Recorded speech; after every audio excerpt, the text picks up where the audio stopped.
Whoa. Wonder who he belongs to. Sit, boy. Hey, look, he's trained. Shake. Uh-huh. Speak. Hi there. Did that dog just say hi there? Oh, yes. Brad! My name is Doug. I have just met you, and I love you. My master made me this collar. He is a good and smart master, and he made me this collar so that I may talk. Squirrel! Here, me. Doug, Doug, oh, Doug, Doug, Doug, Doug, Doug. No, we people don't get us wrong. 6 minutes, 6 minutes, 6 minutes, that get French, you're on.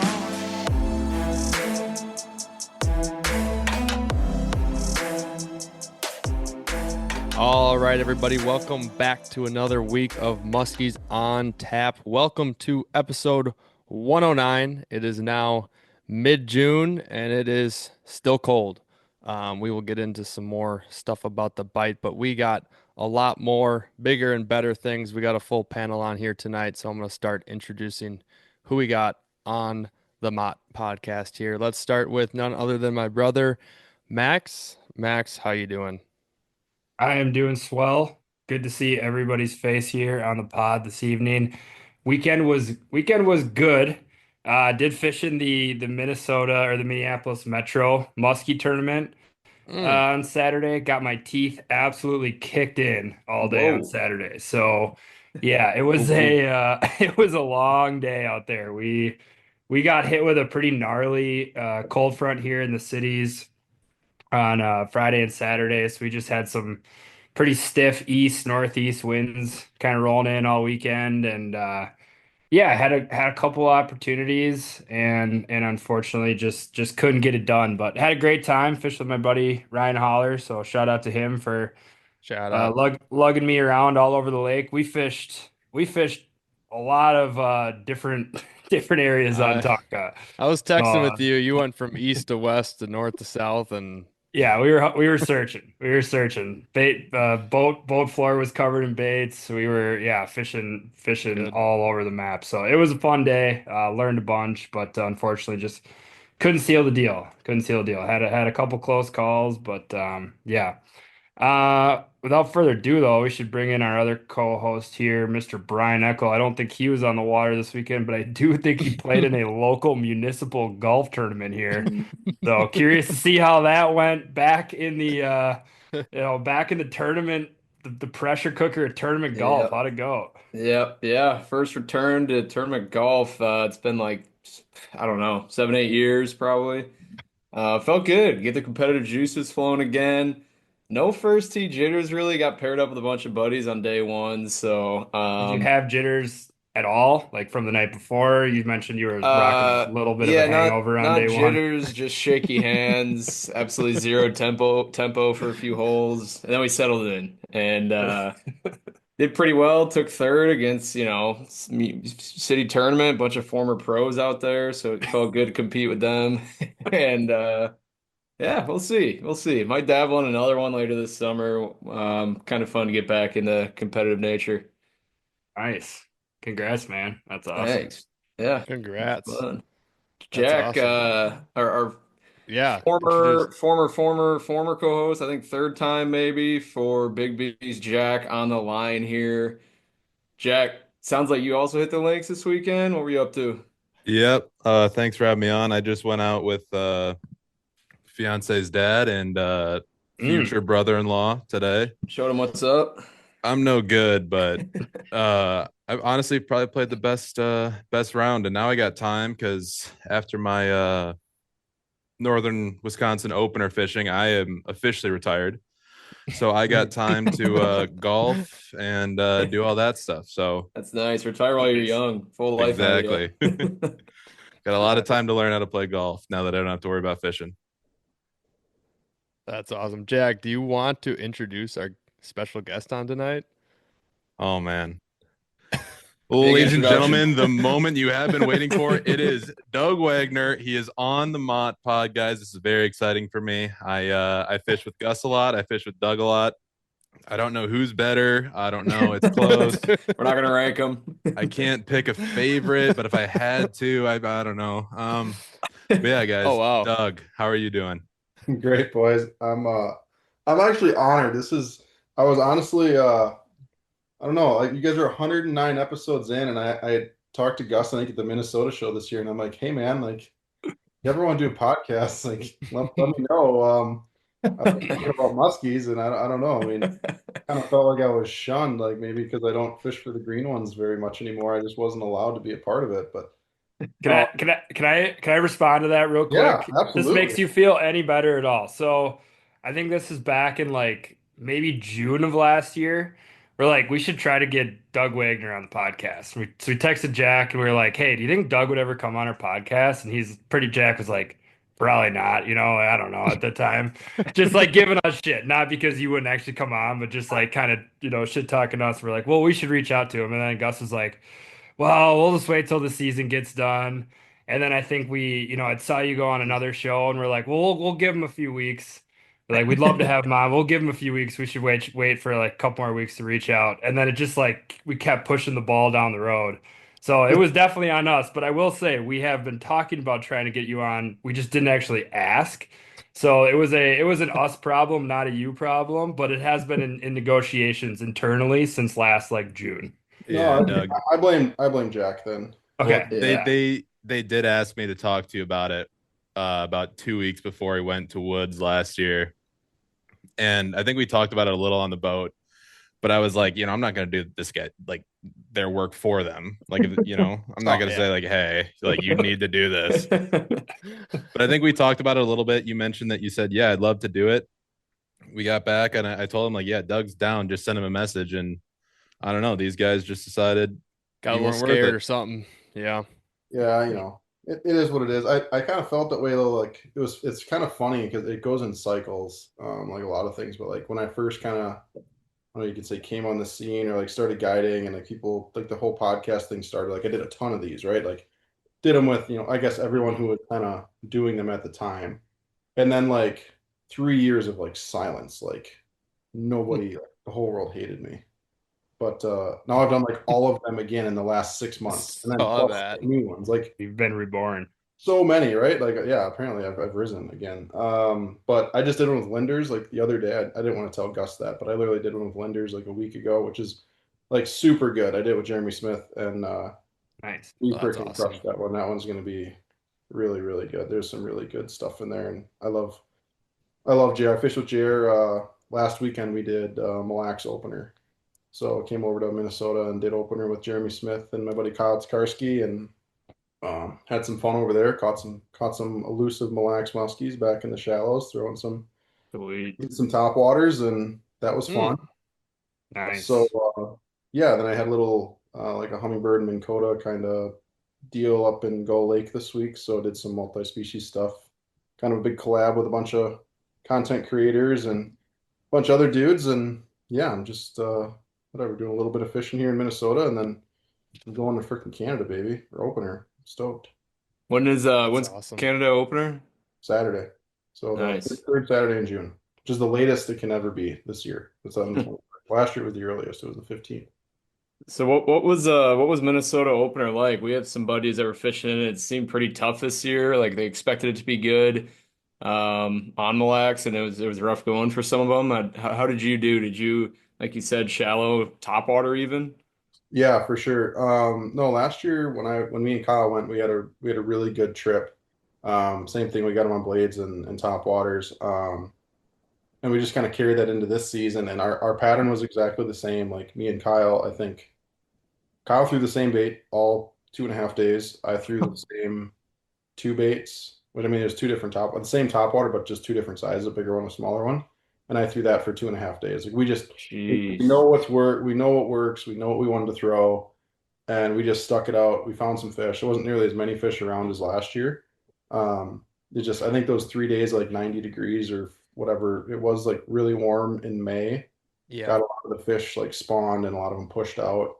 So there's definitely way less fish than there was last year for us, but we still had got a couple fish, had a good time. Jeremy lost one on a glider. I think I listened to your guys' Northern opening weekend. Is it Brian? Is Brian our glider guy? He's our glider guy. Anti-glider guy. Yeah, right. No, I'm the same. You and me, we got that together, buddy. There we go. We're starting an Yeah. army. Yes, for sure. I fucking hate those things. But Damn no, gliders. they piss me off. You just lose fish on. It's like Jeremy Yeah. Jeremy's a interesting guy to fish with because he's such a talented fisherman and talented angler and so experienced, but he loves just throwing the weirdest things. Like everything he threw was like, I can guarantee you, no one else in the lake was twitching a wrap or a super shad, right? No one else in the lake was throwing a single rubber skirted number 7 French, like not fluted blade, but there's like a ribbed blade that they make. He throws that thing on a little silicone skirt, and like burns that thing in, and then he had a little custom painted, like he's an incredible painter, but painted this little warlock up, and he was snapping that thing around, and I marked him on side image, and he pitched back at it, and big swirl on it. He had it for a split second. He does what gliders do when he lost the fish. So, yeah, that was kind of Minnesota opener for us. It was good. It was fun. Like I say, Kyle got like a really nice. We didn't measure. It was like probably a 47 incher, and then a couple other smaller ones. But me and Kyle just went in. We knew what worked for us last year. We had a good opener last year. We knew what worked, and we just went in with our confidence baits, and we didn't really get off of them too much because we were seeing fish like opening night. That first, I don't know, we started at midnight, but the first 7 hours we had, I caught one at like 1 in the morning, and then we had tons of encounters. Like we probably had 7 or 8 follows by like 7 in the morning up to like 4 foot. And then Kyle caught that 47 at like 4 o'clock in the afternoon, 5 o'clock in the afternoon, something like that. Wow. So you had early follows on topwater? Because I was gonna say, I mean, 2 days without going subsurface. I was wondering if there would be a point where you'd want to switch baits, but you were moving them early on that. Yeah, right away. Like I had one in the dark. I could see it from my nav lights up in the front. And it was like really nice 4 footer came in and it was all over it. Probably like 3 in the morning. Thing went around and around and it was all over. The Minnesota fish are cool because you can throw whatever you want. Like you can throw the small stuff that works, but you can throw the big shit too. Right? Like Yeah. really big. I was throwing a huge top water. That's all we hear about on like opener. It's like, yeah, just go out and throw the biggest shit you got on opener and it also works. And I'm like, well, we tried that in northern opener in Wisconsin and it's just like not the same. You know, the fish just don't act the same. I don't know if it's the bait or the forage or whatnot, but Truly feels like you can't go yeah. big enough in Minnesota at times. Like It's the literally this weekend I was throwing a husky Medusa and it felt small for what, it felt like the fish wanted at times. It's Sure. just like you'd never have that in northern Wisconsin. It doesn't feel like, and some people might, but it for us, it's never been a ticket, throwing that Magnum rubber early on. Yeah. But Can yeah, I, so go can I, ahead. can I rebuttal my Green Bay? Since Yes, I was gonna open the ask door that. for you to make sure that you in fact catch muskies I in caught the 'em. opener. Okay, Clayton, I want Clayton to listen to this. I had a 5 fish He'll day, listen. okay, on Tuesday. So Clayton, come at me, bro. There we go. After the shot I took freaking bullets on that podcast. I listened to that one. I was just like, damn, like headshot done. Out of nowhere. We Yeah. had no idea. I did catch that too. I was like, "Geez, are they like I tight fished or with what's them going on?" all weekend, and nobody even said anything about like your opener or anything. We just talked about everything else. So that was completely out of the blue on us too, That was so and funny. we just didn't even bring it up again. No, I was laughing because, well, I mean, what it happens to the best. I don't care who you are. Like I zeroed on Saturday. There was, I think, 7 fish I counted that was either one boat ahead of me or one boat behind me. I was right next to a dude that caught a beautiful 53 incher. We had opportunities, but we just didn't seal the deal, and that's just musky fishing. But we came back, finished strong. I had 13 fish the rest of the week with a 52 incher, and we awesome. rallied back. But yeah, a little bit of a slow start because there was fish caught everywhere on Saturday. Like there was just and I fished the Fox, but there was just a ton of muskies caught. But yeah, I literally after Saturday went as far north as I could, and just had to reset my head.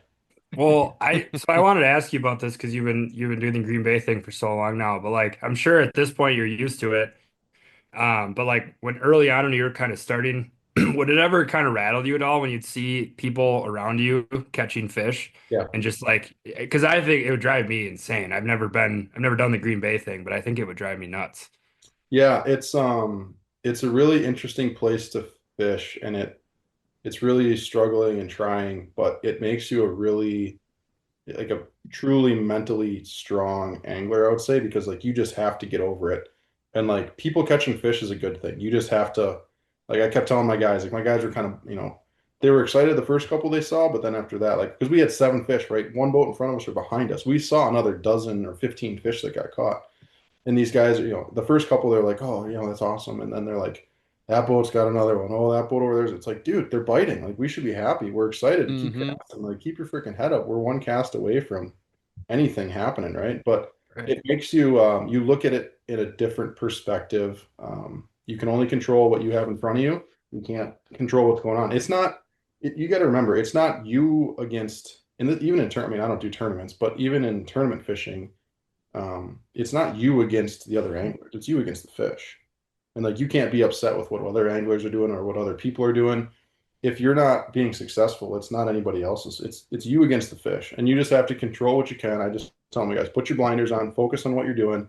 I don't want you to tell me that that boat's got a fish because that means you're not paying attention to what you're doing. And then if you're not locked in, that's the moment it's going to happen. We all know that, right? So Mhm. you just got to keep your guys focused, and some of that's hard to do sometimes, depending on the skill level of your guys or how mentally tough they are, and that's a big thing. And if you can keep them rolling with confidence, one thing that you guys just heard me talk about, I threw one bait basically or two baits for the whole weekend, and a lot of times I do that with my customers too because I know what works, and until something else pulls me off of that, like I don't want them to vary or go off of what I know what I have confidence in. I want them to keep throwing that bait that I know has worked for me over time and is good. And then my job, I feel like as the guide, is to find out what baits aren't working. So I'm generally the one in the back of the boat when I'm working, firing through baits to see, okay, nothing's going on that. I'm checking all the other boxes while I have my guys throwing what I know works and what I know I'm confident in. So a little bit different. I mean, I don't know if that's a different style than other people, but that's kind of how I approach Green Bay at least, because it is such a unique fishery and our windows can be really, really tight. And I see so many people on the bay that start with a lure that's really good, and then they have 2, 3 hours where nothing happens. They set it down, they pick something else up. They set that down, they pick something else up, and then all of a sudden they're 6, 7 baits in, and now they're so far off of what's going to work when the window opens that when you get that 10, 15 minutes, your opportunity is not going to happen for you. You should fish with Brian then. You'd love Yeah. him. Yeah, you might get into a Yeah, fight in the boat trying to seriously. force me to throw rubber all day. He goes Like, all through right, let me just check something. he goes through 20 in the first hour. Here, let me throw a 10-inch crankbait or something. I don't know. Doug, I'm like Wow, you in the no. back of the boat. I'm checking boxes for the rest of these guys so I Right. can Good. I ensure was, them that they're using the right bait. You'd I make a good was, guide. he He would.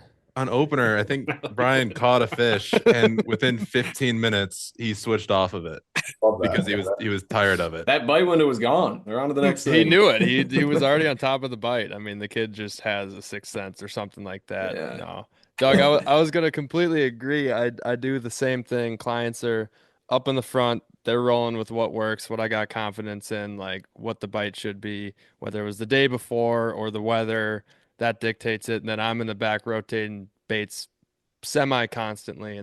But then when I fish with, Brian, Max, and Big Beast here, it's like the dead opposite. Those guys are the kitchen sink throwers. I'm in the back. I got a rubber bait on like 99% of the time. Like Yep.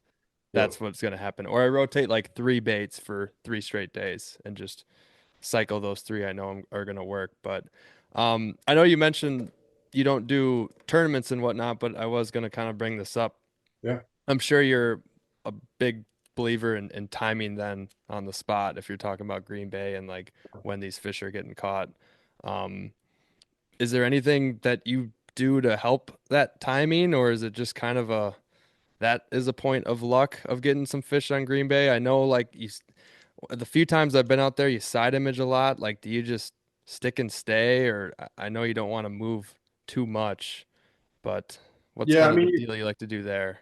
you kind of have to move. I mean, I like to keep moving, but I like to make my passes, right? I wouldn't say I'm a camper. Like there's some guys out there that spot lock and I just want to punch them in the face. Hmm. Maybe that's We have heard about that. maybe a little aggressive, but I just spot locking drives me nuts. Like the 0.2 miles an hour drives me nuts. But I don't know, like I would just say like I definitely like to just I watch my moons and any kind of weather change or any kind of low light periods. Those areas I'm going to be in my highest percentage stuff or my favorite stuff. But off of that, like I'm always searching and looking and expanding a drift or starting up higher or, checking inside, checking outside. Yes, I'm trying to always gauge and kind of see what the system is doing and then just kind of put ourselves in the right position at what I feel is the right time. But the thing with the Bay is that, Moon is awesome and Moon is great. But the trick to Green Bay is like, you know, my buddy Chris said this is like he who makes the most casts catches the most muskies on Green Bay. It's just, there's plenty of times where you can, there's plenty of moon windows and you see that stuff for sure. But like I've caught so many big muskies at 1:30 in the afternoon, dead flat, calm and sunny. We're 3 minutes past peak, and all of a sudden here 52 incher just crushes a bucktail out on the cast. Like so much of that, like when the least favorable time of day, or when you think it's never going to happen, all of a sudden you freaking hook a big one. Where there's a couple big ones bit, right? So Green Bay is unique in that sense, where our fish can bite at any time. Like I don't, and that's hard to get through customers' heads sometimes. It's just like you got to keep casting, you got to keep fishing. We're making the same drift, right? Over, we're going to make an hour-long drift, and we're going to start over, and we're going to do the whole freaking thing again. But you just got to cast. Like you can't catch them, if your bait's not in the water. Yeah. So what does Green Bay look like then from, I guess now Really? and then sort of till like the heyday, in August when everybody gets back out over the reefs? I mean, what are the fish doing in the next month? Because I feel like from what I've heard, Green Bay is just not as popular, and this is like June, early July. Yep. Yeah, the fish are just spread out. A lot of our fish come out of our tributaries, and some fish go shallow right away. I think some fish go out deep and go over the mud, and they're scattered. I don't think there's a really solid pattern. Some people have found them, and some years they show up. I mean, they show up in waves. It seems like they school up a lot. You'll get a fresh wave that pushes into one of the weed beds, and sometimes you can get on those. Sometimes they come in earlier, sometimes they come in later. But yeah, July's a tough month depending on there's so many variables too with water temperature. Like Green Bay, people forget that Green Bay is Lake Michigan. Like it's a great lake. You can have a 8 to 12 degree temperature change in your water in 24 hours. I've came back in August from Canada and launched my boat, and the water's 58 degrees. And like, you just get a bunch of current from the big lake that sucks in there. And it can just mess everything up. And we've got a huge alewife spawn going on right now in the bay. There's more and more alewives that come into Green Bay every year and are spawning in there. So there's just a ton of food for our fish. And until those alewives spawn and then move back out to the big lake, walleye fishing's tough, smallmouth fishing's tough, and muskies are tough, right? So there's just so much food around. There's such a transition period, and it really takes time. Once the water warms up more, those alewives get pushed back out into Lake Michigan, and then the perch, the perch forage really starts to come up. Our cabbage comes up nice. The perch start to go in the weeds. You get some walleyes that push into the weeds, and then as you get more into August and September, then the shad start to show up, ball up a little bit more, and then our whole food chain just kind of gets set up to get us into the fall. But July can be good, but August and September are still our two most prominent months for sure. And the cool thing with the last couple of years in Green Bay, I mean, I've been guiding there since 2018. And even going back to when I used to fun fish it, like 2014, 15, 16, 17, the patterns have changed so much. The fish move south on their migration much slower. Our casting bite holds on longer each year, and the fish stay further north for longer each year. So it's kind of a cool deal. It works out better for casting scenarios, and I hardly troll at all anymore. But I leave in the middle of September now. So when back in the day then, where where were you doing your fishing mostly in like June and in July? Southern Wisconsin, south side Southern of Wisconsin. Wisconsin, yeah. Fished around Waukesha County a bunch, Lake Country area. Fished in Madison a handful. Did some stuff down in the Madison chain. Did some stuff in central Wisconsin. Fished Big Green a lot. I fished Fox Lake a bunch. I fished some of that central Wisconsin stuff before it kind of, I mean, some of that stuff's a little bit more blown up now, but Yeah. yeah, did some southern Wisconsin stuff. And then I did Minnesota stuff too. Like I was pretty fortunate to get on like the open water casting bite pretty early on in Vermilion. Like 10 years ago, I started that 2015. Mhm. So that I spent a lot of time on Vermilion, but that open water casting bite in June was super fun, and then I would stretch that into July a lot of times. I'd fish the local stuff right during the week and after work and whatnot, and then every weekend I was You're freaking. gone, just traveling, figuring out different. That's pretty cool. So, like, do you remember that first trip you ever did to Vermilion? Just like, did you know what to expect, stuff like that? I mean, were you going off of hunches, or you just meeting people through the fishing community that said, "Hey, you got to come up and check this out," type deal? Yeah, I was super lucky and fortunate enough to meet Ron Strand at a young age, and I met Luke just through sports shows and got Cool. hooked up with the Thorn guys and with Luke, and I was a Green Bay guy, and Luke spent a ton of time on Green Bay, and still does, but spent more back in the day. And we got kind of chit chatting about Green Bay, and he literally just took me under his wing. Like that guy is my biggest mentor. He's the guy that pushed me into guiding. Told me you should really shoot for this and go for it. And in my opinion, is arguably the best muskie fisherman that's ever lived. I mean, it's between him and Laz, in my opinion. And you could argue that one way or the other, right, with pressure and everything else. So they're both absolutely incredible. I'm happy to call them both really good friends. But Luke was a huge part of the start of my fishing career. Jeff Wallace was another guy. I lived in Shawano. He was a big influence of mine and literally let me live with him for the first 2 years of my guiding because I was broker than a joke.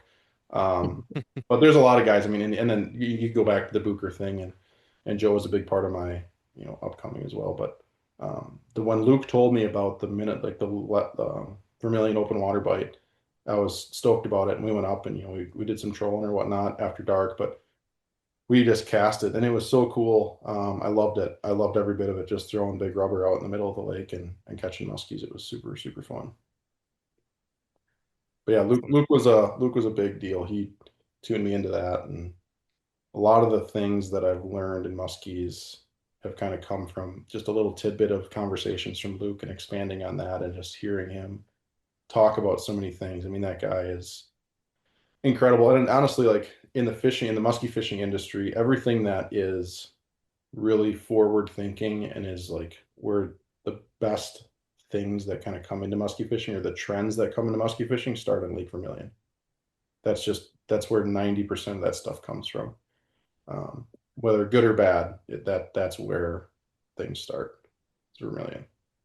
You try to get back to Vermilion every year still, or I haven't been there in a while. I was there in 2020. During COVID was the last time I was at Vermilion. I don't because like I don't want to encroach on Luke either. So I have so much respect for him and whatnot. But then a lot of that stuff too, like things were changing up at the lake, and I kind of shifted some of my stuff to more central Minnesota. And I don't spend a ton of time here. I mean, I'm here right now, but I just basically spent 2 weeks here, just right after Green Bay and then right before Canada. And Why do you think Vermilion was like is such a trend-setting lake? Is it just because it's like such a diverse fishery, or there's just so much educated pressure up there? And pressure is a big deal. I think Vermilion muskies are some of the smartest muskies in the world. But there's just a lot of really great minds that fish there. It's a beautiful lake to fish. It's enjoyable. I think, as far as like guiding there, it's a little bit more enjoyable to guide that than say a Green Bay or a Mille Lacs, right? Something that's not pretty to look at or any scenic wise. And it still has some of the biggest fish in the world, right? So there's a lot of good reasons for people to go there. It's a destination trip for customers or people to go there, and there's always work for guides. But I don't know. That's an interesting question. But if you look back to a lot of those minutes, like you look at Luke and Hammernick, if you look at some of those other top Minnesota guys, a lot of those guys were on Vermilion, and Luke's really one of the only ones who's really stayed. Right. I mean, right. Luke is basically exclusively guides on Vermilion. so you're saying they kind of took tactics like the open water bite from Vermilion and then brought them down to like Leech, Mille Lacs after the fact? 100%. Yep. Everything, all that stuff started. A lot of bait trends, a lot of modifications and lures, all that stuff. I mean, even this going back to the side imaging stuff, like those guys were really the first ones to adopt it. And I mean, Luke was doing side imaging stuff before, with the old Lowrances before, the Mega stuff even came out. Um, and then obviously a lot of other stuff before, like Benson came into that stuff with the forward facing stuff that all started on Vermilion. And I mean, there's just been so much innovation that's went on up there, with lures and technology and rods and styles of fishing. I mean, all that stuff. It Yeah. seems like they're really trying to bring it back too. I mean, when Gus and I were up there 2 years ago, it felt like from what we were talking with people that the population was starting to make a comeback, but obviously with the new initiatives that Minnesota is doing and trying to kind of bring back to life like Mille Lacs, Vermilion, and even they, are doing it on Tonka too. Yep. It would be outstanding, selfishly as somebody who lives 3 hours away from Vermilion to see that fishery get back to an excellent type fishery would be really, really cool because it definitely captivated us. Like we'll get into the Lake of the Woods stuff, but for me that was like the first time fishing somewhere where I was like I could fish here for a long time and Yeah. be happy just because there's just was so much to do, It's still diverse. Yeah. There's a lot of, there's three different lakes in one, right? And there's tons of different patterns. But as far as like the stocking of, I mean, you got to give a lot of credit to, like Luke and the guides are working really hard to work with the DNR there. Thorn Brothers donates a pile of money. The last couple of years they've donated. I want to say they donated 40 grand a couple of years ago, and just putting a bunch of money into that fishery and trying to help out, to bring that fishery back. Right. I mean, that's part of their business too. I mean, they sell their Minnesota muskie shop. So like if you don't have muskies, you're not going to sell as many lures. So like it's cool to see those kinds of shops, and those people give back, right? Since Ben and Kurt took over the store, they've done a really good job of that, and not only in the muskie community, but some fly fishing stuff and, some bass fishing stuff, all kinds of great stuff. But they're a really good store. I'm really happy and proud to work with those guys. They do a good job, and I think they do, some really good things for the fisheries. Yeah, absolutely. When did you first kind of link up with Thorn Brothers? Was that That when would you have, first started going to Minnesota or? yeah. So I met him at a sports show.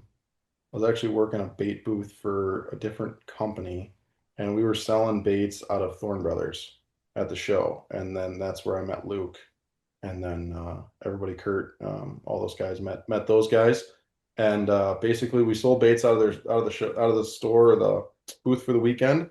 And when it all got wrapped up on Sunday, we sticked around to help those guys pack up and get on the road. I mean, they've got a massive booth, right? So, we stuck around, helped him out, and, like I said, I just swapped it, contact information with Luke. This was probably 2014 or 15.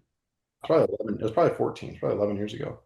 Um, and whatever, just happened to be that they were coming down to Madison to do the Madison Fishing Expo and do that sports show, and they were a guy short. And, Luke, I guess, recommended to Kurt, like, hey, why don't we get that Doug kid that helped us down in Chicago a couple weeks ago? And, they called me up. I went and worked the booth, and shit, I've been doing sports shows for him for 10 years since. Nice. That's awesome. Crazy stuff like that, right? I mean, Yeah. everybody's like they see him, the hat or my boat or whatever it is, and like, Thornbos, you're from Minnesota? I'm like, no, I'm from Wisconsin. They're like, shouldn't you be from Minnesota? I'm like, no, dude. Like, Thorn Brothers is legit. Yeah. They're awesome. I mean, then the rods. I mean, all the stuff about the store and all the multi-species stuff. Like, we get classified as a muskie shop, but the amount of ice fishing tackle we sell now, like bass, like we have like some of the most incredible high-end Japanese bass stuff in the store now. Like, we have so much awesome product in the store. It's just a really cool shop. And the custom rod building is for sure my favorite side of it. Like, we do some really cool shit with ice rods, musky rods, walleye rods, bass rods, all that stuff. But I'm a gear junkie, so like I dig that stuff. Yeah, that's sweet. I got to see Thorn Bros for the first time on the spring sale this year. I was rolling through after a flight back into Minneapolis and stopped in there to grab some stuff and some thorn rods for your favorite person, Doug Clayton. Got some Smart man. Smart so man. he's been loving them. He's been loving them this year. But there was a lot to go off. We just talked about a ton in a very short amount of time. But one thing I do want to go off, you mentioned Luke about kind of being a really big mentor to you to get yourself guiding. So you're fishing a bunch. I know in past podcasts you talked about the job you worked. It was like construction or something, if I'm not Yeah, mistaken. it was underground pipe work. Underground pipe work. So yeah, so you're working hard, but also fishing extremely hard, and then you're getting a nudge to get into guiding. And when you started doing that, obviously phones are a big thing and social media is a thing, not where it is right now. What were some things that you did to kind of put yourself out there to get trips and then ultimately be where you're at now with, the YouTube and everything really? Yeah. I mean, guiding for me, it fell in my lap. Super lucky and fortunate. I always say there was one day of muskie fishing that got me a job guiding, and I went from, one trip to running 150 trips. It flipped that hard. If you go back to 2017, me and a couple buddies we all love fishing, but we did a ton of smallmouth stuff up on the bay. We did walleye stuff in the spring, like before muskie season was open. And we all had this idea that we were going to start a guide service. We are going to call it Weekend Warrior Guide Service. And we all had day jobs and whatnot, but we wanted to start guiding up on Green Bay. So all of us went and got our captain's license, got everything all set up. I did mine in September of 2017, got my captain's license, but also in 2017, I was fishing the bay a bunch for muskies and obviously all the other species, but muskies. I had just a stellar year. I caught my first 55 incher that year, caught a 54 incher, got a 53 and a half, caught like just some really, really big fish. And at the time, I kind of was doing a little bit of the YouTube stuff. I think I started my channel in 16. But I was working with brands, I was working with St. Croix at the time. I was working with Thorn Brothers at the time. I was working with Kalen's at the time, but those three brands I kind of promoted on my personal social media and did some posting, similar to this kind of stuff I do now, but promoting the brands and just maybe being an influencer before like an influencer was a thing, say, right? Or just promoting, the products I was using, whatever it may be. I worked with Booker, obviously, was a big one for me. But just started doing that stuff. But then the day that got me my job, and I always tell this story, is I was out fishing on Green Bay, and I just had an awesome August, had a really good start to September. And the middle of September, which is when our trolling started, I went and did my captain's license, or had, it was 2 weeks or 3 weeks off. I did my captain's license in Appleton. I would run up there after work, did that. But then come October, full moon in the first week, like everybody's full blown trolling on Green Bay. And at the time, I was fishing out of my first boat is a 20, my white boat, 20-foot Triton, but all I had was casting stuff. I didn't have any trolling equipment. I didn't have, the freaking money to go buy all the rod trees and this, 3 rods per guy and the planer boards and all the super shads and all this stuff. I didn't have any of that stuff. So I just went out casting. It's like, screw it. I'm just going to go cast. So I go and cast the weed beds and throw in a reg perch Medusa and caught a 51 incher, a 50 and 3/4 and a 49 and a half in like a 4-hour window. And didn't really, it was wild, right? Just absolutely crazy. But I texted or messaged Kyle Tokarski on Facebook. He was someone that worked for Brett Alexander at the time, guided up on Green Bay. And I was kind of dabbling with him, throughout that year, just kind of asking him how he liked guiding, if he enjoyed it, if it made fishing, more work than fun anymore. And he was kind of standoffish. I mean, that's just Kyle. If you know him, he's kind of a standoffish dude, but he's a huge teddy bear on the inside. He's such a softie. I love him to death. But anyways, I was stoked about this day, right? So like I just freaking crushed these 3 huge fish. And I messaged Kyle. I'm like, dude, I just had like incredible morning on the bay. And he's like, what do you mean? I'm like, I'm up here fishing right now. I'm casting up on some of the weed beds. And he's like, what do you mean you're casting? It's October. I'm like, well, I don't have any control and shit. And he's like, and I send him 3 pictures, right? Well, there's one house in the background. And he freaking zooms in on the thing and he's like, you're on Littletail? And I was like, yeah, I was on freaking Littletail throwing rubber. And he's like, and I sent him all 3 pictures. He's like, I haven't caught a fish in like 3 days trolling in the lower bay. I'm like, well, dude, there's some fish up here if you guys want to come up. So Sunday, Kyle and Brett came up to Littletail and trolled. And I think Kyle caught like 4 and Brett caught 1, but it was like 52 incher or something. And I think Kyle, where Brett asked Kyle, where'd you hear about this or whatnot? And I think Kyle kind of dropped my name. And Brett, I think, kind of creeped me on Facebook. And I knew who Brett was, right? He's the biggest guy on Green Bay, but never talked to him a day in my life. And then like a week later, I got a random message from Brett Alexander asking if I wanted to work for him next year full time.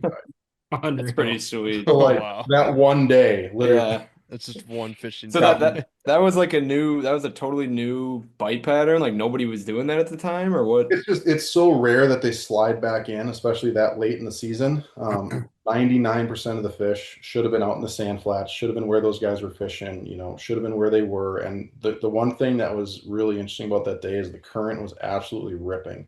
It was going clockwise like it normally does, but I remember putting my boat on the brake line on Little Tail. I fished Ganos earlier in the morning, didn't see a single boat. Got to Little Tail, didn't see a single boat. Like everybody was in the lower bay. Every single person trolling on a Saturday was in the lower bay. There's probably 20, 30 boats down there. Who knows? But it was a southwest wind and it's hitting like perfectly perpendicular to this weed line that I'm fishing.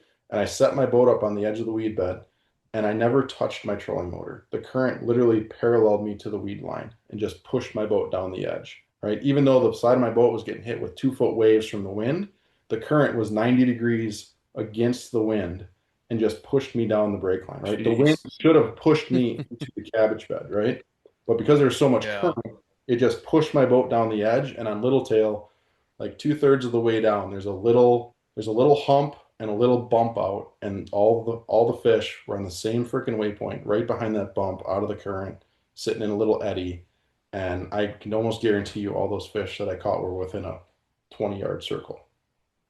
Like I didn't have mega side imaging then, right? Like I had I had 2 9-inch Lowrance units. I didn't have side imaging, but I would have loved to known how many muskies were sitting in that cup, right? Yeah.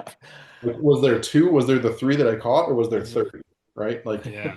God only knows. And so I think it was a current thing, and that's just the reason those fish showed up, because they had no right being there, in my opinion. And I've went back and done it, and it's worked so few times. So few times. I just got lucky. It was just total luck. And I literally say that day literally got me my job guiding. I quit my job. Day after Christmas, I went in and I was laid off, but day after Christmas, went in, told my company I was leaving and I was going to go guide full time starting in the middle of March for walleyes for Brett Alexander. It had to feel good. It was the feel really good. scariest thing I've ever done in my life. Probably a little scary. So Yeah. scary. Like I was doing a really good job. I love the company that I worked for. They're great people. But left that and just wanted to go fishing. Why wouldn't I? I was 22 years old and had this amazing opportunity, and I jumped on it and not looking back. So we pretty much have a live Google review for your guide service sitting on our podcast here tonight. So I'm just gonna tap him in real quick. So Jack, take us through what was your first time ever fishing with Doug? Were you nervous that you were going to be a little bit too intimidating to him in his boat or anything of that nature? Or what all went down on day one fishing with Doug? Yeah, I mean, the first thing I remember, and this, like, Doug and I still talk about it, like, just pissing me off, but, like, we get there, and on the rods is two bucktails. We're on Green Bay the first time, and there's just 2 bucktails already on the rods, and, like, I wasn't going to say nothing, but he's just like, just cast this. And I think we only did a half day that trip, but, like, I was just casting a bucktail for 4, 5, 6 hours, whatever it was, and I can't do that. So that was my first thing. And I was like, I asked you, I was like, does anyone ever throw like rubber on this, or does anyone get a little creative? He's like, nope, blades work. That's what we're doing. Nope. I was like, really? We should try some rubber. The fish ain't seen it. And he's like, nope. Just whatever guide wants to hear. Yeah. Some guy trying to twist their arm. Yeah, I think, like, in Green Bay, like you were talking about, how difficult it is to fish with, that many people in a small area on those bays and just going back and forth and back and forth. And you talk about how some of your clients, weak-minded, like that's me. Like I was getting so frustrated just doing the same loop, throwing the same bait, and I was, it wasn't anything like against you. It was just like, God, like I'd love to be snapping some rubber over this or like anything else. Like I was thinking top water, like it was just like, please get me off of blades. End up getting one? No. I don't. Well, this did not go the way I thought it was going to go. No. I'm trying to think. We did a few more trips after that. I think that day you caught one and my dad caught one, or I think maybe we got 3 total, but it wasn't me. 3 fish day. That sucks. Yeah. Yeah, all on blades, and Jack didn't want to throw the blades. Yeah, all on blades. That's But crazy how that It was works. great. No, like, and I'm sorry, Jack. I think I might have let him throw rubber for a little bit, but we had a weird stint for like 3 years on Green Bay, where like blades just dominated, yeah, absolutely dominated. Like I remember when I started on the Bay, like it was Mag Dogs and Bucktails, and then we went through the Toad phase, which was really, I mean, I loved Medusas. I came into Green Bay when I started guiding. I loved the Medusa. I've definitely transitioned since then. I'm more of a dog guy now. I still love the deuce, but um, it was really 50-50 when I started. Arguably, you could argue that the Mag Dog or the Medusa was a better bait when I started fishing up there a bunch. Um, but then, there was a 3 year block there where blades just absolutely dominated. I mean, there was like summers where I would only catch one or two fish on rubber, and we would catch, 100 or 120 on blades, and it's wild. And so many other guys were throwing the rubber stuff too, but finally it's like, why I'm not beating my head against the wall, like just throw this thing. But now, since the last 2 years we've had a pretty good rubber bite, and it's kind of back to, I wouldn't say it's 50-50 yet, but I'd say it's 70-30. So what I feel like everyone I see on Green Bay, or 80% of them, it's like a 7-9 stagger of some sort. Do you ever throw like double 12s or like any other types of blades? Are they, productive up there, or is it Yeah, pretty tried and true? it's kind of changed. When I started, it was a lot of tens. Like the first 55 I caught was on a homemade double 10 that I made. Um, but it was a lot of tens when I started. We had some years where 10-9s were really good. We went through a couple years where 8-9s were super good. 8-9 spankies were really good for a couple years. And then we had a season where the 8-9 stagger just like destroyed. I mean, there was even guys that didn't own one, that ended up having like 30 in their box. Just that one year, the 8-9 stagger just absolutely I did really well that year, obviously. That's my jam with the staggers. But it kind of fluctuates and goes back and forth. And then there's been a good 8-9 bite the last couple years on some different lures. The pandos have been good. Um, the frustrating thing I think about the last couple years is that there's been a lot of different bucktails I've been working. I mean, all the brands have been working. The Frenzy stuff's been working, the Mayhem stuff, Spanky stuff, Pando stuff. Hunsey stuff is starting to, Kyle's stuff starting to catch on pretty good. But if you go back a couple more years, there was summers where it would be like 2 or 3 bucktails, and I loved that because it took time to find the right bait. But when you found it, like that was the deal, and you were catching them, and other boats weren't, or other people weren't. And you could like really light them up when they were tuned into it'd be like 2 colors and 1 or 2 different blade combinations, or baits, I should say, even. But the last couple of years, it's been really spread out across the board. Everything's kind of been working. A bunch of different colors have been working, and that's frustrating. It maybe selfishly it's frustrating to me because I liked when anybody. I felt like I had a better chance because I was dialed in and put the time in to figure out what they wanted. And now the last couple of years, it's been a little bit more just sporadic, and all the stuff's working again, and all the colors are working. But yeah, that's kind of been an interesting ride. But I think the big stuff has kind of faded a little bit. There's some big stuff that's kind of coming back now, but I've never done well on the really big stuff on the Bay. I've caught a fish on an IC12. I've lost a fish on a supermodel. Hmm. But like it seemed like tens were kind of the limit for our fish. Why that is, I don't know, but tens were always kind of the limit.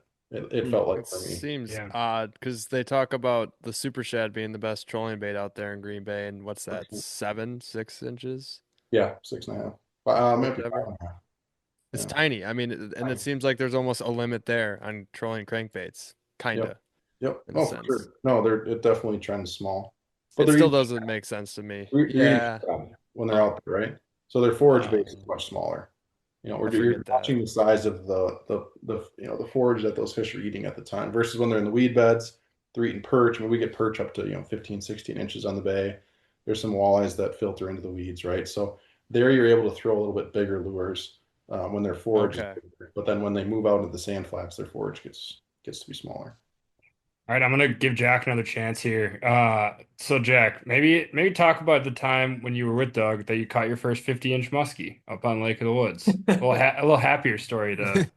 yeah. If we want to talk about Lake of the Woods, I mean that I'm talking shit about having the bucktails on the rods when I get on the boat. Obviously, I understand you don't know if I could cast or if, I'm going to be taking bird's nest out all day or whatever it is. But when we got to woods and we were kind of able to, at that point on woods, like the box feels like it's open. Like it doesn't really feel like you can't go wrong. And, yeah, I don't know. I mean, I got my replica of the 50 up above me now. Like that was just such a great day.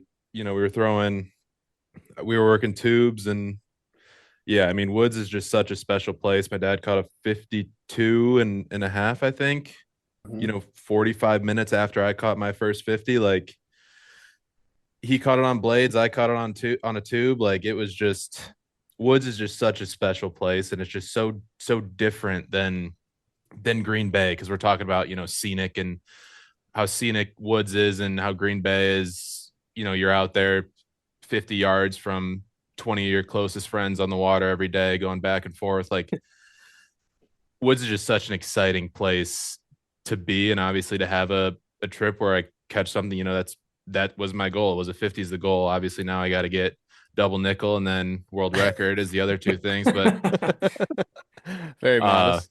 Fair. There's Jack. I was waiting for Jack to show up. I didn't think he was on this podcast. Now he's back.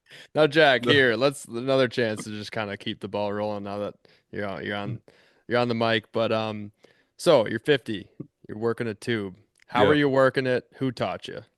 So I taught myself. I just kind of figured it out as I went.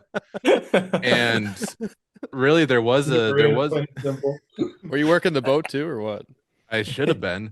There was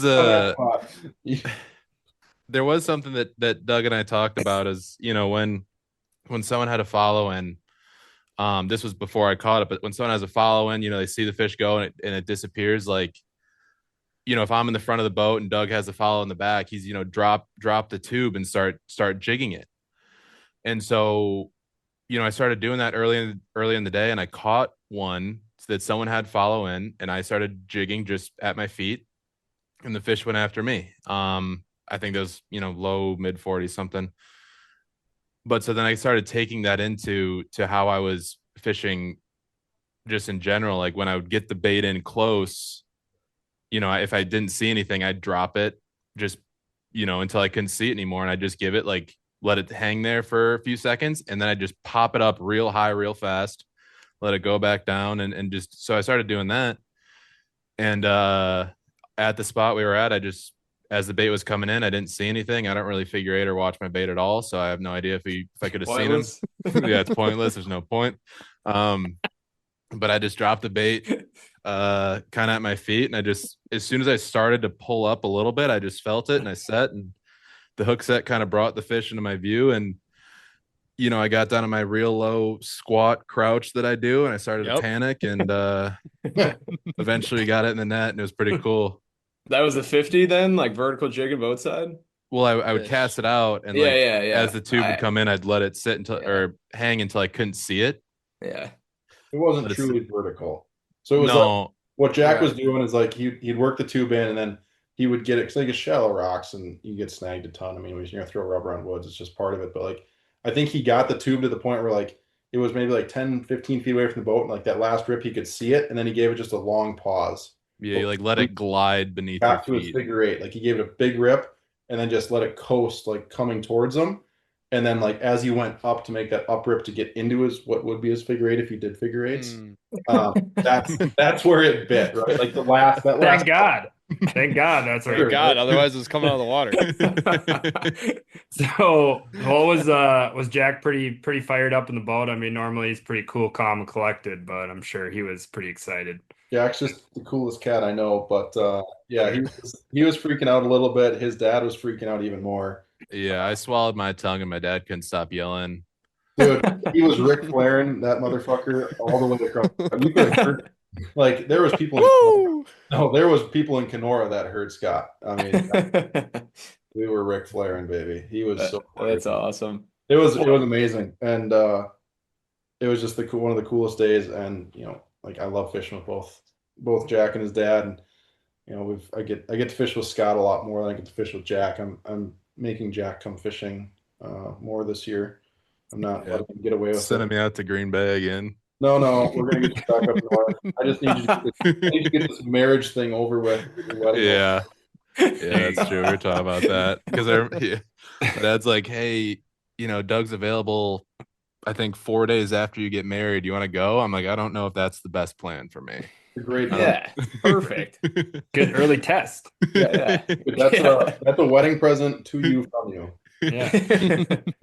So I mean, a day like that's got to. I mean, as a guy, like I'm, I don't want to speak for Gus, but like when he tells me these stories that he has, it just all sounds so cool. So like Jack catches a 50, his dad catches a 52 in the same day. Like that's just got to be such an incredibly cool day to be like a part of and know that like as a guy like you provided that.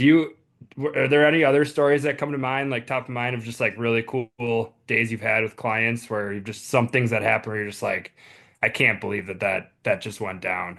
Yeah. I mean the fish are a total bonus. I mean the first one that comes to mind like a crazy insane guiding day is my buddy Brent. And what makes the story, I mean, obviously we caught some awesome fish, we'll talk about those, but like even with Jack and his dad, like the people are what make the day for me.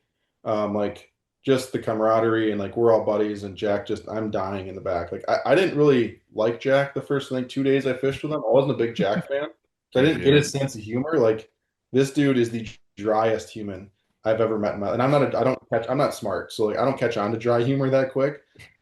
So it took me a couple days, but now like I absolutely like me and Scott just roll all day long. We pick on his dad like nonstop all day long. Yeah. We just pick on him. That's why And it's funny. It's so funny and it's so good. But what the people are what make it, really special and really fun and just having those memories. There's dudes that have caught giant fish with me that they're not that great of memories because of how they reacted to it or everything else. But the one dude that comes to mind is my good buddy Brent Norberg came to Green Bay, and it's funny. Like when I think of a really cool guiding story, I'd rather talk about Canada or Lake of the Woods. But this dude is he's a really great guy. I love fishing with him, and he's a freaking trooper because how it all went down is we were out on Green Bay in August casting, and this guy booked a dark to dark trip, right? So we got a big long day ahead of us. We start at 4:30 in the morning, meet at the launch, go out there. It's freaking windy. It's 2.5, 3 footers, and we're fishing a weed bed. And I'm getting to know this guy. First time we ever fished together. He was a friend of a friend, referred him to me. Another guy he fished with on Vermilion referred him my way. But dude came out. We're shooting the shit in the boat. Anyways, it's sun's coming up, and we're talking, and we'd start talking about hunting. So something about this giant whitetail that he shot down in Kansas. I'm like, oh, that's freaking cool. Like, what did it score? And it was like 216 or something, right? Like just like with a bow, just this giant freaking whitetail, right? Like at like world class whitetail. And I'm like, holy shit! Like I got to see a picture of this thing, right? So we rip the boat back up. We go up for another drift, and Brent grabs his phone and he's going through his pictures, whatever. Goes way back. It was like 3 years prior, but goes back, finds the picture, shows it to me, and it's everything he said. It was just this giant buck. Well, when Brent looked down at his phone and we're sitting in the waves rocking, Brent got seasick. And Brent freaking looks, I look at Brent after handing his phone back, and the dude's just green, like bad, right? And he's like, oh shit, I don't feel too good. And like literally just leans over and just calls all the dinosaurs, right? Like just empty guts. And it's 6 o'clock in the morning. And I'm like, we're done, right? Like you get a guy that's seasick, you're not recovering from that. So he does this thing for a couple minutes, and I'm like, you good? He's like, yep. He's like, I'm good. I'm like, all right, you want to go in and sleep it off or just rest up for a little bit and come back out later? He's like, what do you mean? I'm fucking fishing. I'm like, right on, dude. Like, let's freaking go. But anyways, get long story short, dude caught his first 50 incher at about noon. Got a 50.5 incher. 4 o'clock, he got his new PB, a 51.5 incher. And then right at sunset, he got his new PB again, a 51 3/4. Jesus. Hey, I should say that. And he got a 48 first. I'm sorry. This is down. 48 for him, 49 for me, 50.5, 51.5, 51 3/4 was our day. Right? Like just absolutely incredible. We caught 5 fish. The dude freaking puked and rallied. Absolute rock star. Legitimate. We ever fished together. You there, Brian? Yeah, that's good stuff right there. Yeah. we do some fun stuff. We fish walleyes together. And I mean, dude's got a horse trip his ass. First trip with me walleye fishing, he got a 30.5 incher, 12, Dude. Oh my God. Might just be a good 1202. luck charm. Yeah, he's a great dude. I got another guy like that. Matt Lemke. He he's another guy. I started guiding him in Minnesota during COVID the first time. First muskie ever caught. Well, first one he ever Oh, caught was a 47. that's one of the coolest videos. Is that there's a video of you guys, right? That Jody. Yep. Yep. Yeah, such a cool video. Yeah, that was Oh. because Jody booked me.